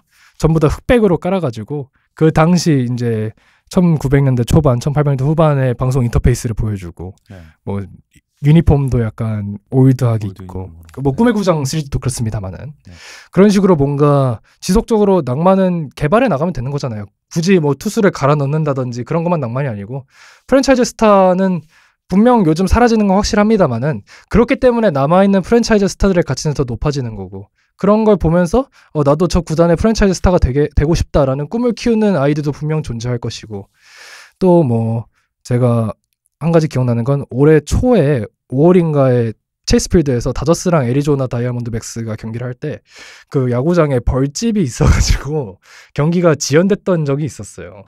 근데 그때 이제 지역의 양봉업자가 와가지고 그 벌을 떼주는데 그게 한 2시간 정도 걸렸거든요, 지연이. 근데 그 관중들이나 선수들도 다 같이 재밌었다 이러고 박수치고 그리고 그 양봉업자께서 너무 반응이 좋으니까 시구도 하시죠 해서 음. 그날 경기 시구도 하고 네. 그 파니니 카드 있잖아요. TOPPS 카드. 야구 카드도 그 만들어서. 비가이 카드를 만들어서 해주고 전광판에 땡큐 비가이 이렇게 띄워줘서 뭔가 정말 미국식 위트잖아요. 그런 게 뭔가 다 같이 즐기는. 전 개인적으로 그것도 어느 정도 부족하지만 그렇게 짬짬이 나오는 그게 오히려 더 낭만에 부합하다고 생각해요. 예를 들어서 아까 고시엔 얘기했습니다마는 지속적으로 계속 그렇게 도파민 넘치게 낭만이라고 하면은 결국 그거는 역치가 낮아지거든요. 어쩌다 한 번 나와야지 정말 가슴을 울리는 그런 느낌이 나오는 건데 그렇기 때문에 저는 개인적으로 좀 이렇게 가끔씩 나와주는 게 좋은 것 같아요. 오히려 뭔가 빈도가 줄어드는 게 너무 자주 나오면 선수들도 좀 그렇고 보는 팬 입장에서도 좀 역치가 낮아지는 것 같고 그래서 WWE 혹시 보시나요 다들? WWE? 봤었죠. 예. 거기 예전에 믹폴리 선수라는 하드코어 선수가 있었는데 그 선수가 98년도에 헬리너셀에서 정말 엄청난 범프를 보여주고 나서 CM 펑크라는 WWE 선수가 있습니다. 그 선수랑 2011년에 그 선수가 챔피언을 유지하고 있었을 때 한 말이 사람들은 기록을 신경 쓰지 않는다 라고 하면서 They care about moments. 너는 순간을 남길 거냐 아니면 기록으로만 남아있을 거냐라는 얘기를 했어요. 아마 그게 지금 야구에서도 통용되는 얘기가 아닐까 해요. 물론 야구가 누적의 스포츠인 건 확실합니다만은 그 임팩트를 잊지 않잖아요. 샌디 쿠펙스의 그 짧은 순간이라든지 그런 짧은 임팩트를 보여주는 선수들 뭐 드류 매지 같이 13년을 마이너리그에서 뛰다가 올라와서 그 잠깐을 뛰었습니다마는 모두에게 기억되는 선수들 그런 게 그런 짧은 순간들이 오히려 야구의 양만이지 않나. 사바나 바나나스처럼 막 정말 예능 야구를 하지 않더라도 그렇게 짧게 보여주는 그 재미있는 순간들이 오히려 야구의 낭만을 더 채워주지 않나. 전 그렇게 생각을 합니다. 네, 너무 동의하는 게 그 드루 매지 얘기 나왔으니까 말인데 올해 피츠버그가 드루 매지로 상당히 지난해 감동을 끌어서 그런지 얼마 전에 파이글이라는 이제 33살 투수를 데뷔를 시키고 바로 DFA를 했어요. 근데 너무 의도가 보이고 맞아요. 2년 연속이니까 안 와닿더라고요. 낭만은 억지로 만들 수 있는 게 아니죠. 네. 모두에게 인정받는 거예요. 그러니까 뭐 길게 안 끌어가더라도 짧게 보여주는 모습만으로 모두에게 인정받는다면 그것만으로 충분한 것 같아요. 억지로 막 끌어내려고 역투를 펼친다든지 그렇지 않더라도 사람들은 다 보고 이해해 주니까 그 순간들을 그렇게 순간을 자연스럽게 표현해내는 게 중요한 것 같습니다. 야구의 낭만이란 게. 네, 감사합니다. 이렇게 해서 야자수 582번째 에피소드 낭만에 관하여 라는 주제로 1, 2부 나눠서 얘기를 나눠봤는데요. 참 풍성한 방송이 된 것 같습니다. 감사드립니다. 오늘 또 처음 오신 또 승화님하고 현우님이 방송 함께 해주셨는데 뭐 한 말씀 해드리죠. 네, 오늘 또 방송 어떠셨는지 소감 짧게 부탁드립니다. 제가 사실 뭐 이런 방송에 참여해본 경험이 이번 팟캐스트 녹음이 사실 처음이라서 좀 긴장을 많이 했고 좀 누가 되지 않기 위해서 좀 많이 긴장도 했었는데 너무 잘 들었어요. 네, 그렇게 평가해 주셔서 정말 감사하고 앞으로도 야구방송 활동 열심히 할 테니까 많이 기대해 주시면 감사하겠습니다. 다음에 또 뵐 수 있겠죠? 불러만 주시면 언제든지 나오겠습니다.